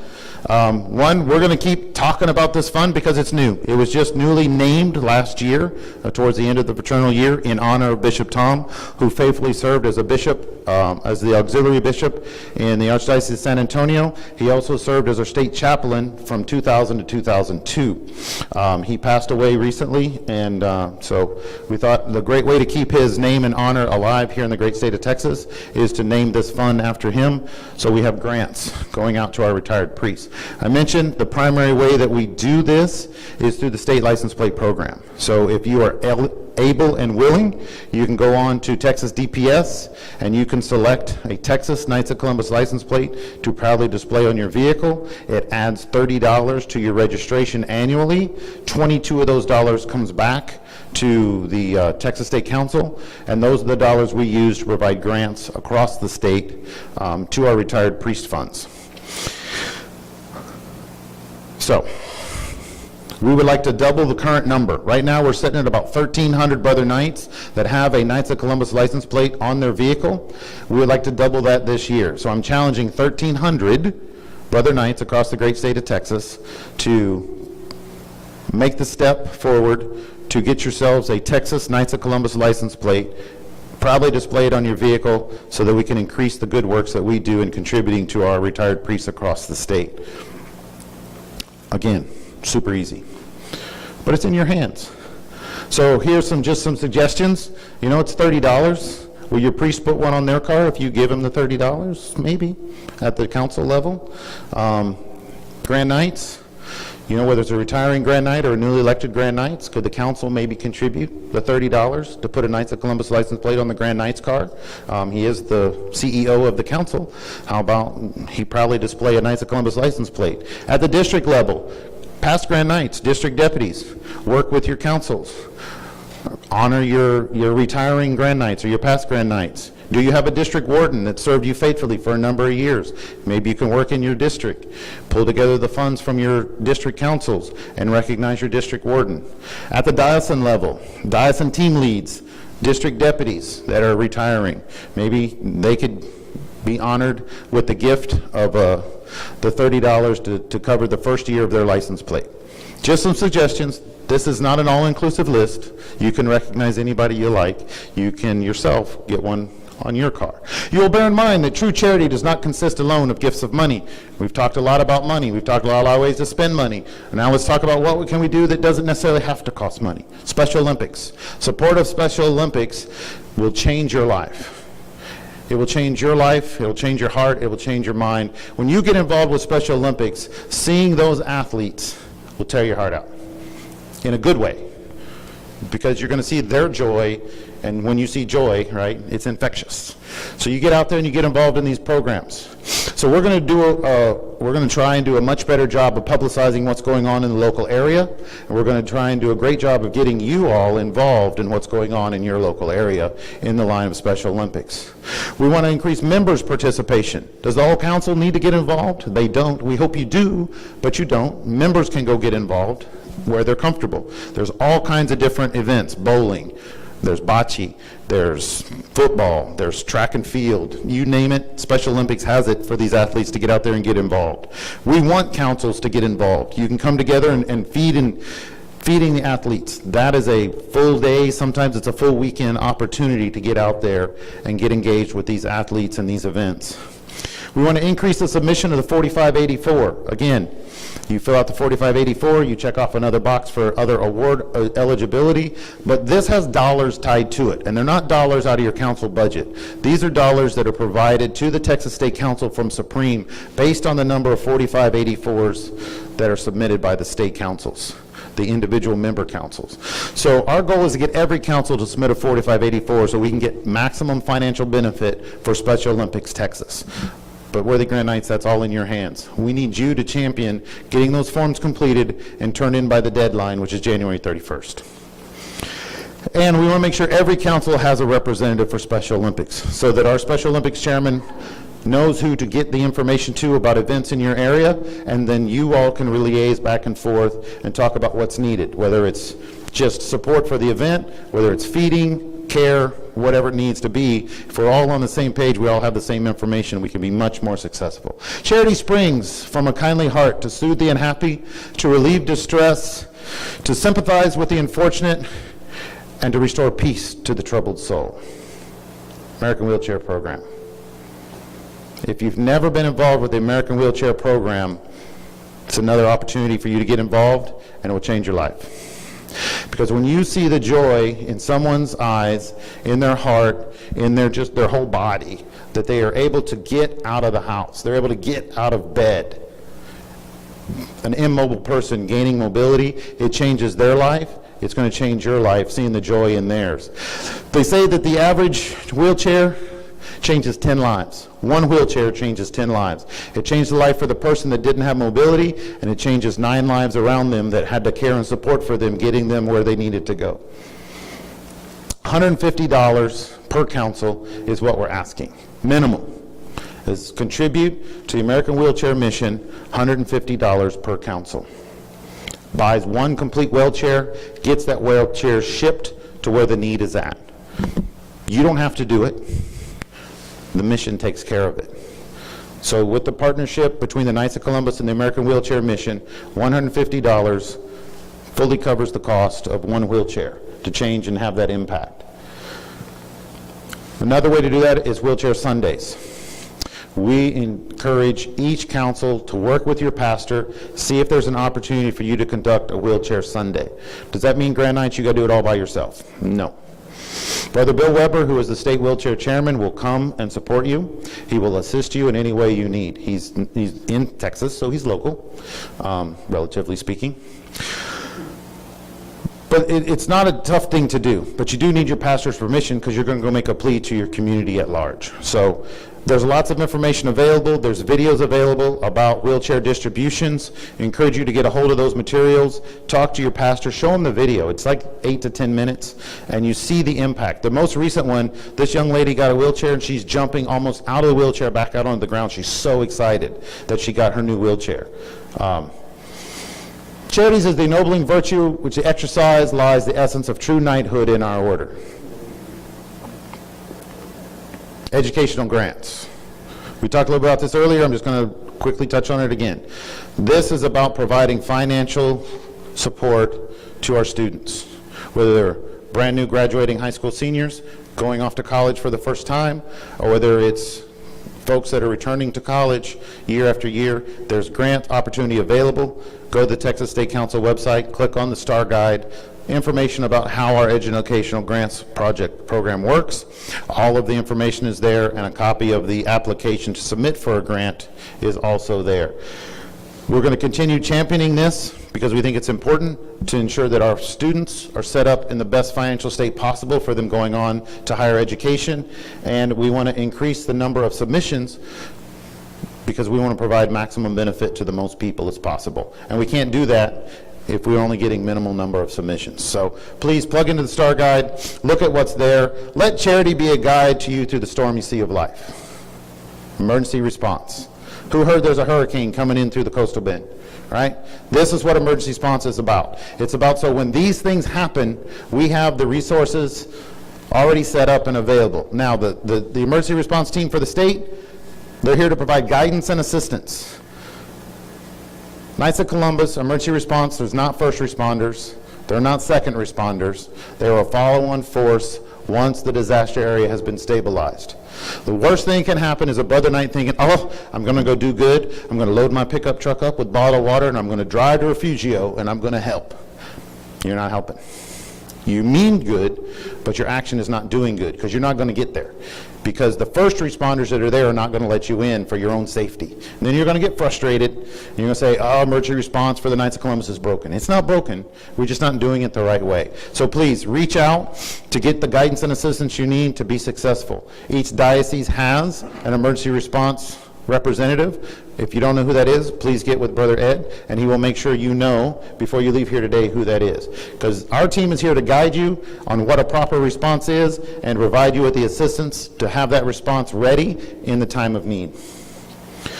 Some information here, go to the STAR Guide. You'll get this information off of the STAR Guide when you go to the charity section, and within that section to the emergency response, and it's going to give you more information you need. The recommendation is please put in your budget somewhere around $500 of emergency funds, because if it happens here, you want to be able to support and not have to go back and do a resolution and wait 30 days and all of that. If you already put it in your budget is voted and approved on, that $500 is ready there to provide assistance when an emergency arises.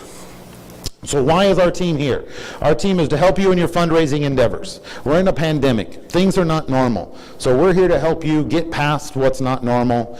Think about things in a new way. We're here to help you achieve your fundraising goals. If your goal was to raise X amount of dollars, first quarter, second quarter, third quarter, but you just don't know how you're going to do it now because of COVID-19, don't fret.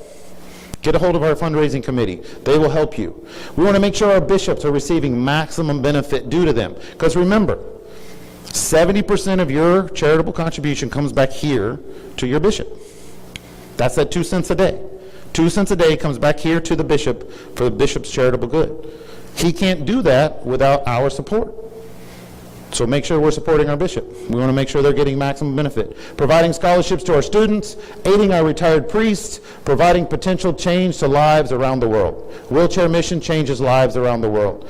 Special Olympics changes lives all across Texas with our assistance and our support. We want to provide hope to those in need and aid in meeting the deadlines of your paperwork, right? There's always paperwork. No matter where we go, whether it's professional, fraternal, or social, there's always paperwork to be done. We're going to champion your charitable works because the good things you're doing, share your stories. We're going to get it out so those across this great state can hear about it and learn from it. Help you develop strategies as you need, and so on and so on. Henceforth, in charity's sweet name, rise up the weak. The tear of anguish, brush away. With loving hearts and hands bent on one another's welfare, weave a crown of eternal glory. Brothers, that's charities in a nutshell. That's our goal. For the state of Texas, $1 million. You don't need to worry about $1 million, other than know that your efforts can contribute greatly to that number right there, and aid us in providing the maximum benefit we can provide to our bishops across the great state of Texas. For you, your bishop right here in the great Diocese of Austin. All right, education training. David Ziegler is your director. He's out of the Tyler Diocese. And what is education training? Just that. Programs are going to be available for you to educate your members, to educate yourselves, to educate your councils.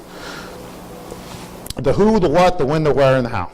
That's what it's all about. How do you get there? I'm not sure. That team is here to provide leadership training and other resources available for you to be the best council, the best district, the best diocese you can be supporting the state council. Who should be engaged? All council officers at every level. There's training available for council officers at every level. Get yourselves plugged in.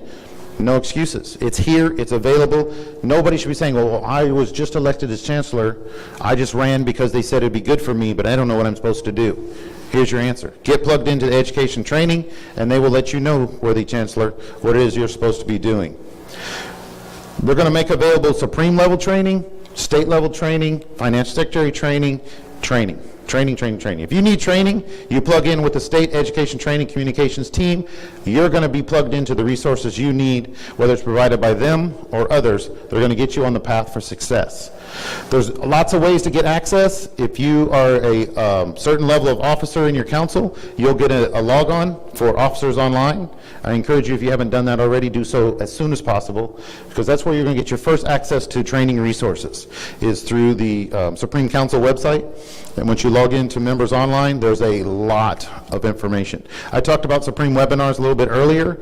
You can not only see the webinars that have already happened, you can get scheduled for upcoming webinars, but I like the fact that you can go back and see the webinars from the past. Like, a lot of stuff that's happened during this pandemic.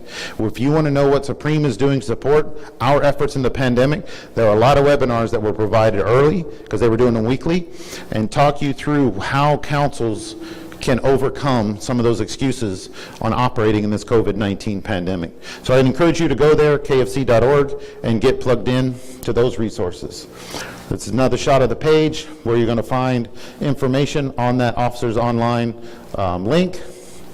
And then here, again, if you're a member and you want to get plugged in some stuff, even members without a log-on can get access to Supreme's training by going here to the members link on kfc.org. Don't hit the sign in, just hit the red button below, and it's going to get you down to this screen. And there's lots of training there for many different areas, whether it's for members, council leaders, district deputies, state leaders, chaplains, etc. They're not long. They're not long, and they're very informative, and they keep you engaged throughout the training. So I encourage you to get plugged in. tkfc.org is where you're going to find a plethora of information. That's a big word. You're going to find lots of information about a lot of things. The STAR Guide. If you got a question at the council level and you don't know what the answer is, go to the STAR Guide. The STAR Guide is going to answer a lot of your questions. If you can't find the answer in the STAR Guide, go to the Supreme website, kfc.org. Get logged into your Officers Online. On there, you're going to find the Officer's Desk Reference. If you couldn't find the answer in the STAR Guide, 9 times out of 10, you're going to find the answer in the Officer's Desk Reference. If you haven't found it there, Grand Knights, you have a district deputy who's been doing this for a little while. They might know the answer. District deputies, you go, I don't know, it's fine, don't make it up, call Ed. Ed will have your answer. And if he doesn't, then he's going to call David. All right, so by attending the Diocesan Conference, you're going to get a plethora of information, right? We're all drinking from a fire hose at the Diocesan Conference. You're going, man, he's covered a lot in almost 2 hours. It's okay. This information will be available. Texas State Council website. Plug into the STAR Guide. It's going to answer a lot of your questions. District deputies, I encourage you, in this time especially, get together with your council leaders. Your Grand Knights, your Deputy Grand Knights, your Chancellors, your Program Director and your Membership Director. Set up a virtual meeting, whether it's Zoom or Teams or WebEx. Go over this information that is important to them. Start working those plans, putting their plans for success together now, because now is the time. Don't wait till August, don't wait till September. Now is the time to start putting those plans together. Meet with your teams, your councils or your teams, district deputies.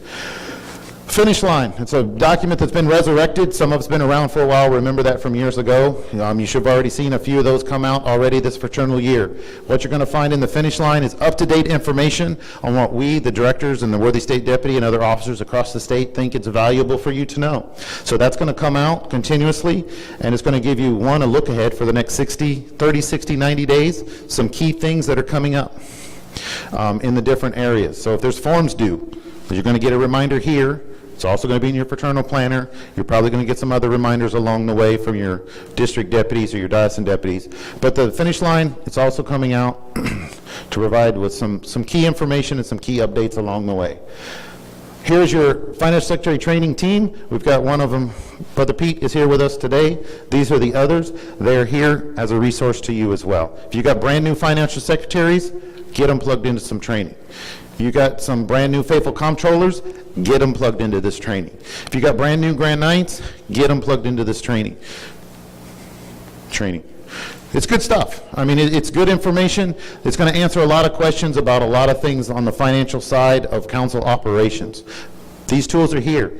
How much does it cost for finance secretary training? I don't know. I leave that up to the trainers. I think the last time they were charging $0 to $25 a member. Heavy on the zero. All right, I got a little chuckle. All right, so here's some other information just that's available. You got videos that are available, files you can download. You go to the state website, click on the Training and Finance Secretaries link, which is along the right-hand side of the main page, and you get plugged into this stuff. We'll happily take a charity contribution of $10 per link, otherwise it's free. I didn't get a laugh on that one either. I'm going to give up. So here's some other things that are coming up. There's always some online training scheduled, finance secretary training. You can get plugged in and get registered for those. You can sit at the comfort of your home, like some of you are here today, and get plugged into that training. Files to download for the district deputy, files to download for the diocesan deputy. These things are already out there live and waiting for you to get plugged in. Here's some other retention links of how to work your retention efforts. There's some files to download for finance secretary training, and some files for your seminars and feedbacks. This is another shot of the officer's online page.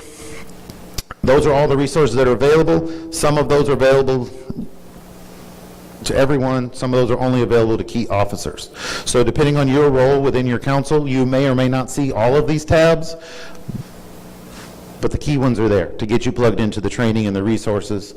And then you'll see down here, I was talking earlier about the prospect, there's different tabs down here. They've added the prospect tab and the candidate tab. So when you have members join online, they'll show up in one of those two depending on what information they have ahead of time. So if you know a member that's willing to join, or not willing, is ready to join online, make sure they have your member number, because there's a place for them to put that in so that you are listed as their proposer. There's also a place for them to plug in your council number. Doesn't mean they're joining your council. That just puts them in your system, right? So if they join online and they put in your council number and your membership number, they're going to show up as a potential candidate for your council. If they just join and know the parish, then there's a way that in the back end that they'll show up as a prospect. So you can start reaching out to them and see if they can become a candidate. And all of that gets moved around electronically, so there's no more Form 100s. You can still use a Form 100, but this is much easier. It's tracked, it's in real time, it's there every day, and you go to Finance Secretary training, you'll learn more about how all that really works. This is just another shot of that candidate tab that I was just talking about. It'll list out any pending members that have joined online and have showed interest in joining a council. Prospective members are identified through blitzes, drives, referrals. That stuff hasn't changed. We still got to get out and engage potential candidates. We got to be the ones to go out and virtually shake that hand, if you will. And you go through that same process. You ballot them through the council. The council says, well, of course we want that man to be a member of our council, because if you think he's good, I think he's good too. Transfers, there's many ways to do a transfer. You can do the Form 100. If they're an online member that did the things to get on one of those tabs, it's fill out some dates and do some radio checks on the buttons inside the page. Again, financial secretary training, it will walk you through this, so I won't kill you with this eye chart any longer. The electric prospect card, if you don't have one, it's easy to get. There's a link. I think it's on the next tab. So if you go to this link, page request link right down here. All right, which one of these is the pointer, Eddie? Never mind. I'll go old school. Oh, there it is. So if you go to this link, right here, you can request a prospect page. What is that? It's something you can carry around on your phone. Who's not carrying a phone today? Everybody got a smartphone? Who got a flip phone? I don't anymore. I love my flip phone. But you get that on your phone, you have no reason not to share information about the Knights of Columbus with someone that showed an inkling of interest. Even if they showed no interest, you get their name and their email address, you plug it into your prospect page that you have on your phone, and they're going to get an email from the Knights of Columbus. just welcoming them and thanking them for taking interest to gather some more information about the Knights of Columbus. It's going to be followed up with a monthly email for about 6 months. Again, just providing information about the Knights of Columbus, and it's going to trigger them to remember your conversation you had with them. They may still not join, and that's okay. But at least they're getting some factual information about who we are and what we're about. So everyone can get one of those. Many councils already have them. If your council already has one, talk to your membership director. Find out how you get access to theirs, because then when you talk to somebody, the membership director gets their contact information. If it's just yours, then you're going to get the contact information. Now you've got to pass it on to your membership director. But if you use, like I use my councils a lot, so that it goes right back to our membership director, and I don't have to pass that back on to them. Just another tool in your toolbox. This is what it looks like to fill out the members' information that you're talking to. Like I said, you just need their name and an email address. The state, of course, we're going to put Texas. We don't want to put Hawaii. And then you're going to put in your council number and your contact information. This will be filled out.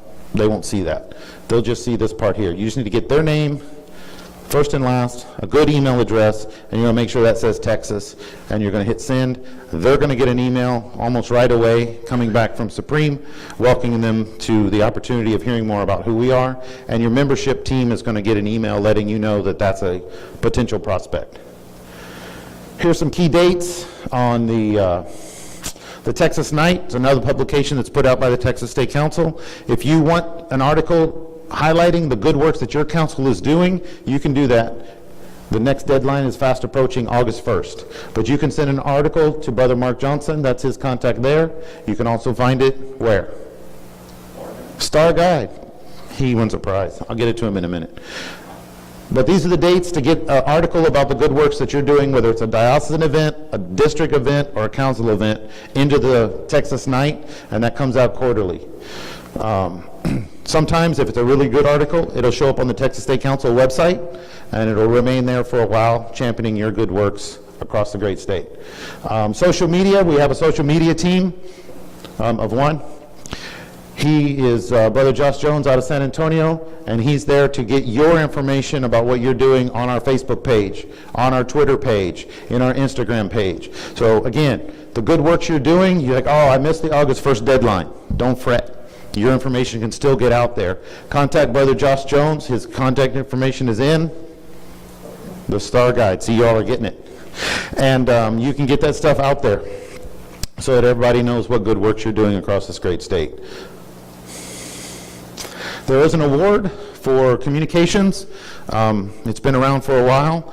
So if you've got some good writers that like to put together good newsletters or good other articles about the good works you're doing, they can be recognized with our reporting award. And again, on the Star Guide, you can find all the information, and its due date is March 1st.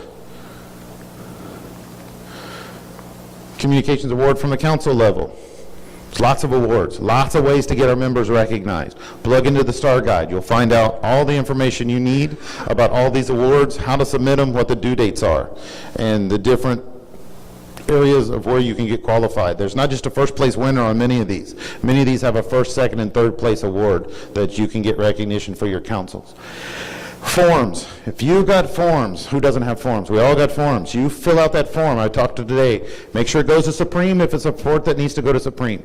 Make sure it goes, Grand Knights, to your district deputy so that your district deputy has a copy of the form, so if they're asked about it, they already have it. They don't have to come and find you for it. District deputies, make sure your diocesan deputy has a copy of that form. Same reason. Make sure the state office has a copy of the form. All forms that you complete, oops, wrong button, should be going here to forms@tkfc.org. That goes to the state office. They'll catalog those, so if they get a request for a form, they already have it. If they don't have it, then they're going to come back to the diocesan deputy. If the diocesan deputy doesn't have it, then he's got to go track down the district deputy. He's not going to have it, he's got to go track down the Grand Knight. He's not going to have it, he has to go track down the finance. See the pain? If we just send them all to this right here, then it's one-stop shopping for all the forms. Make sure Supreme gets their copy, make sure your leadership throughout the food chain gets their copy, and we shouldn't have to have any further discussion about forms. That'd be a good thing. When is the time? Right now. We've talked about a lot of things today. Now is the time to take action. Now is the time to put aside the excuses. Now is the time to get back to basics about the good works of the Knights of Columbus. Now is the time to get it done. Worthy sirs, that is my time. I'm ready to handle any of your questions that are burning in your heart that you have to have answered today before you go home. No, please. One at a time. Remember social distancing. All right, we have a question. I'm going to repeat the question for those at home. We'll start here with you, Worthy District Deputy. It's actually a comment about the wheelchair mission. And in the Austin Diocese, we have the Austin chapter, which serves as a kind of a clearinghouse where local councils can make their donations to the Austin chapter, which pools its money and then can make a larger purchase of wheelchairs. And chapter president can speak more about that, or if I don't have that correct, but that's how councils have contributed in the past to pool their contributions. Okay, so it wasn't a question, it's a statement, and the statement is about contributions, monetary contributions for the American Wheelchair Mission here in the Austin Diocese. And the worthy chapter president will correct me if I get the statement of his statement incorrect, that it's a collective effort here in this diocese that goes to the chapter, and you can make your council contributions of that $150 to the chapter. The chapter will consolidate that into one check to present to the state office in the name of American Wheelchair Mission. All right, the worthy chapter president is pointing back to the worthy diocesan deputy. And if I would say during your time, if that's incorrect, how about you correct that in your time? Fair? Awesome. Thank you. All right, we're going to move to the good gentleman right behind you.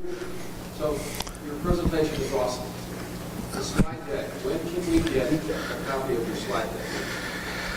That's an excellent question. When can you get access to the slide deck? I will tell you, normally, these slide presentations will be posted on the Texas State Council website. I tell you, this slide deck was just completed within the last 48 hours. So Brother Mark probably has not had time to receive, review, and make sure that there's no spell check or anything. So I would say give it a week or so, and I would imagine the slide deck will be posted on the State Council website for your enjoyment. Those are hard questions. All right. So, with no further ado, I'm going to turn this over to your worthy diocesan deputy to conclude with the diocesan information for your edification. Thank you, brothers. It's been a pleasure being here. I'm excited to come and see the hundreds of you that came out today. Some of you in person, other of you at home with your feet on the couch. I'm jealous. But with no further ado, here's Brother Ed. Thank you, Derek. So it's a neat thing to have Derek here. Derek was a diocesan deputy when I started as a diocesan deputy 2 years ago, and kind of helped alleviate some of my fears and calm me down a little bit when I was anxious last year. Thanks, Derek. Oh, no. So a couple things. Number one, we had a goal to have a Cardinal Madero's Fund, Cardinal Madero's Fellow in the diocese before the end of the year. That has already been accomplished. It was accomplished at the organizational meeting. We have honored Father Misko, our Diocesan Vicar General. So we've already taken care of that. That does not mean that we can't have more, but that's our one goal is accomplished. Number two, hopefully every Grand Night that's viewing, that will view, or that's here, knows about our diocesan program, the Crusade Against Summer Hunger. I set a goal by the end of August for 50,000 pounds of food throughout the diocese. That should not be an issue. Your district deputy's got kind of a breakdown of how simple that is. And it's the first food drive of the year. Every food bank right now is hurting, and we need to make sure that that's done. The way that I know when I meet with Bishop Joe that I can go to Bishop Joe and say, hey, Bishop Joe, we've collected 78,000 pounds and or dollars worth of food is by reporting on the Food for Families form, and your district deputies will get that to me. So please, by the end of August, every council should do about 1,000 pounds of food. And if you report on the Food for Families form, you get money back from Supreme. The next one that we're going to do this fall is 500 units of blood. So that is your next goal, and that's after August. That is September and October. The diocese, I haven't unveiled this yet until just now, we're going to do 500 units of blood as a diocese. Okay? That can be accomplished individual units. That can be accomplished by parish and council blood drives. But throughout the diocese, we're going to do 500 units of blood. As a paramedic in Williamson County, that is very near and dear to my heart, and I want to make sure that our local blood banks have got plenty of blood for those that are hurt and need it. And finally, I was asked to make sure that y'all knew the emergency response coordinator. Our emergency response coordinator in the Diocese of Austin is Kevin Brinkman. The best example I've got thus far was 2 years ago when the Austin water shut down because of all the flooding. Kevin Brinkman led an effort to man one of our pods, the points of distribution, and we distributed tens of thousands of cases of water in one single day. We were not the record holder because we were shorted 2 hours during the day because we did it out in Round Rock at what is affectionately known as the Palace. And we were cut short by 2 hours because even though water is important, we had Friday, and we all know that high school football is more important than getting people water. So that's why we got shorted 2 hours.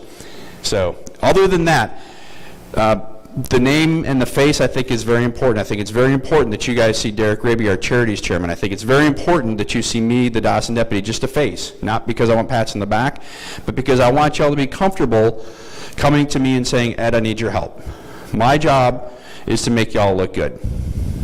I take the chewings from Alfredo, and I pass along the praises to Alfredo for you guys. It's not about making me look good, it's about making y'all look good. And that's how it works, okay? I do want to call my son up, who's been kind of manning the thing. Come here, Eddie. Take your mask off. He's got a Darth Vader mask on. But this is one of my sons. My other son is home right now. This is Eddie. He's also one of the State Council altar servers. So Alfredo has been gracious enough to let him continue serving Mass at a bunch of things, but this little guy's my little helper. And he also did a really good job with the audio-visual. So thanks, bud. He's also an incredible striker and attacking center midfielder. So without further ado, I'm going to call up our worthy state deputy, Alfredo Vela, all the way in from the valley. And we need to get him, clap for him, and we need to get him back because there might be a little bit of rain coming to his neck of the woods. So without further ado, worthy state deputy. Thank you, worthy diocesan deputy. Worthy Charities Director, thank you very much for your presentation. To everybody here, thank you very much for attending live, and for everybody watching this virtually, thank you for signing on. What can I say that our worthy Charities Director hasn't said? Okay, but the time is now. I mean, we've been going through some stuff for the last April, May, June, July, going on 5 months. So the world needs us, okay? The world needs more men like you and I. You know, we're going through some tough times. We will come through this. As our motto says, be not afraid. Jesus Christ won't leave us alone. He won't let us alone. He's going to be there beside us. But we need more men to help us out with the pandemic. We need more men to help us out in your council, in your parish, in your diocese. I really believe that if there was more men like you and I, we wouldn't be going through the problems that we're going through right now. Okay? So go out there, spread the word of the Knights of Columbus. Thank you for everything you guys do for the order. Thank you to the council, to the parish for letting us use the facilities here. It's very nice. We were spread out, you know, for the social distancing. Everybody had their mask. There was temperatures taken. So thank you all very much for attending. Thank you very much for hosting it. Viva Jesus.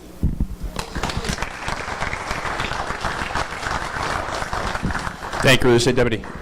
That concludes the presentation. The only thing I'm going to ask for those in attendance is if you can turn the chairs 90 degrees facing that way. There's a makeshift altar right there that Fredo's walking by. If you turn your chairs 90 degrees, Eddie and I are going to wipe them down afterwards to make sure that everything is safe. And if you want to help wipe, there's wipes. I'm sorry, we're the chapter president. Yes, sir. Can you let them know about the chapter meeting on Monday? Yes, there is a chapter meeting Monday. It's always the last Monday of the month. Just because you're not in the Austin area does not mean you can't be a member of the Austin chapter. And I'm speaking now directly to the guys in Waco, San Saba, College Station, anywhere you can join the Austin chapter. And all that we do, we go back to the bishop and we try to make the diocese better.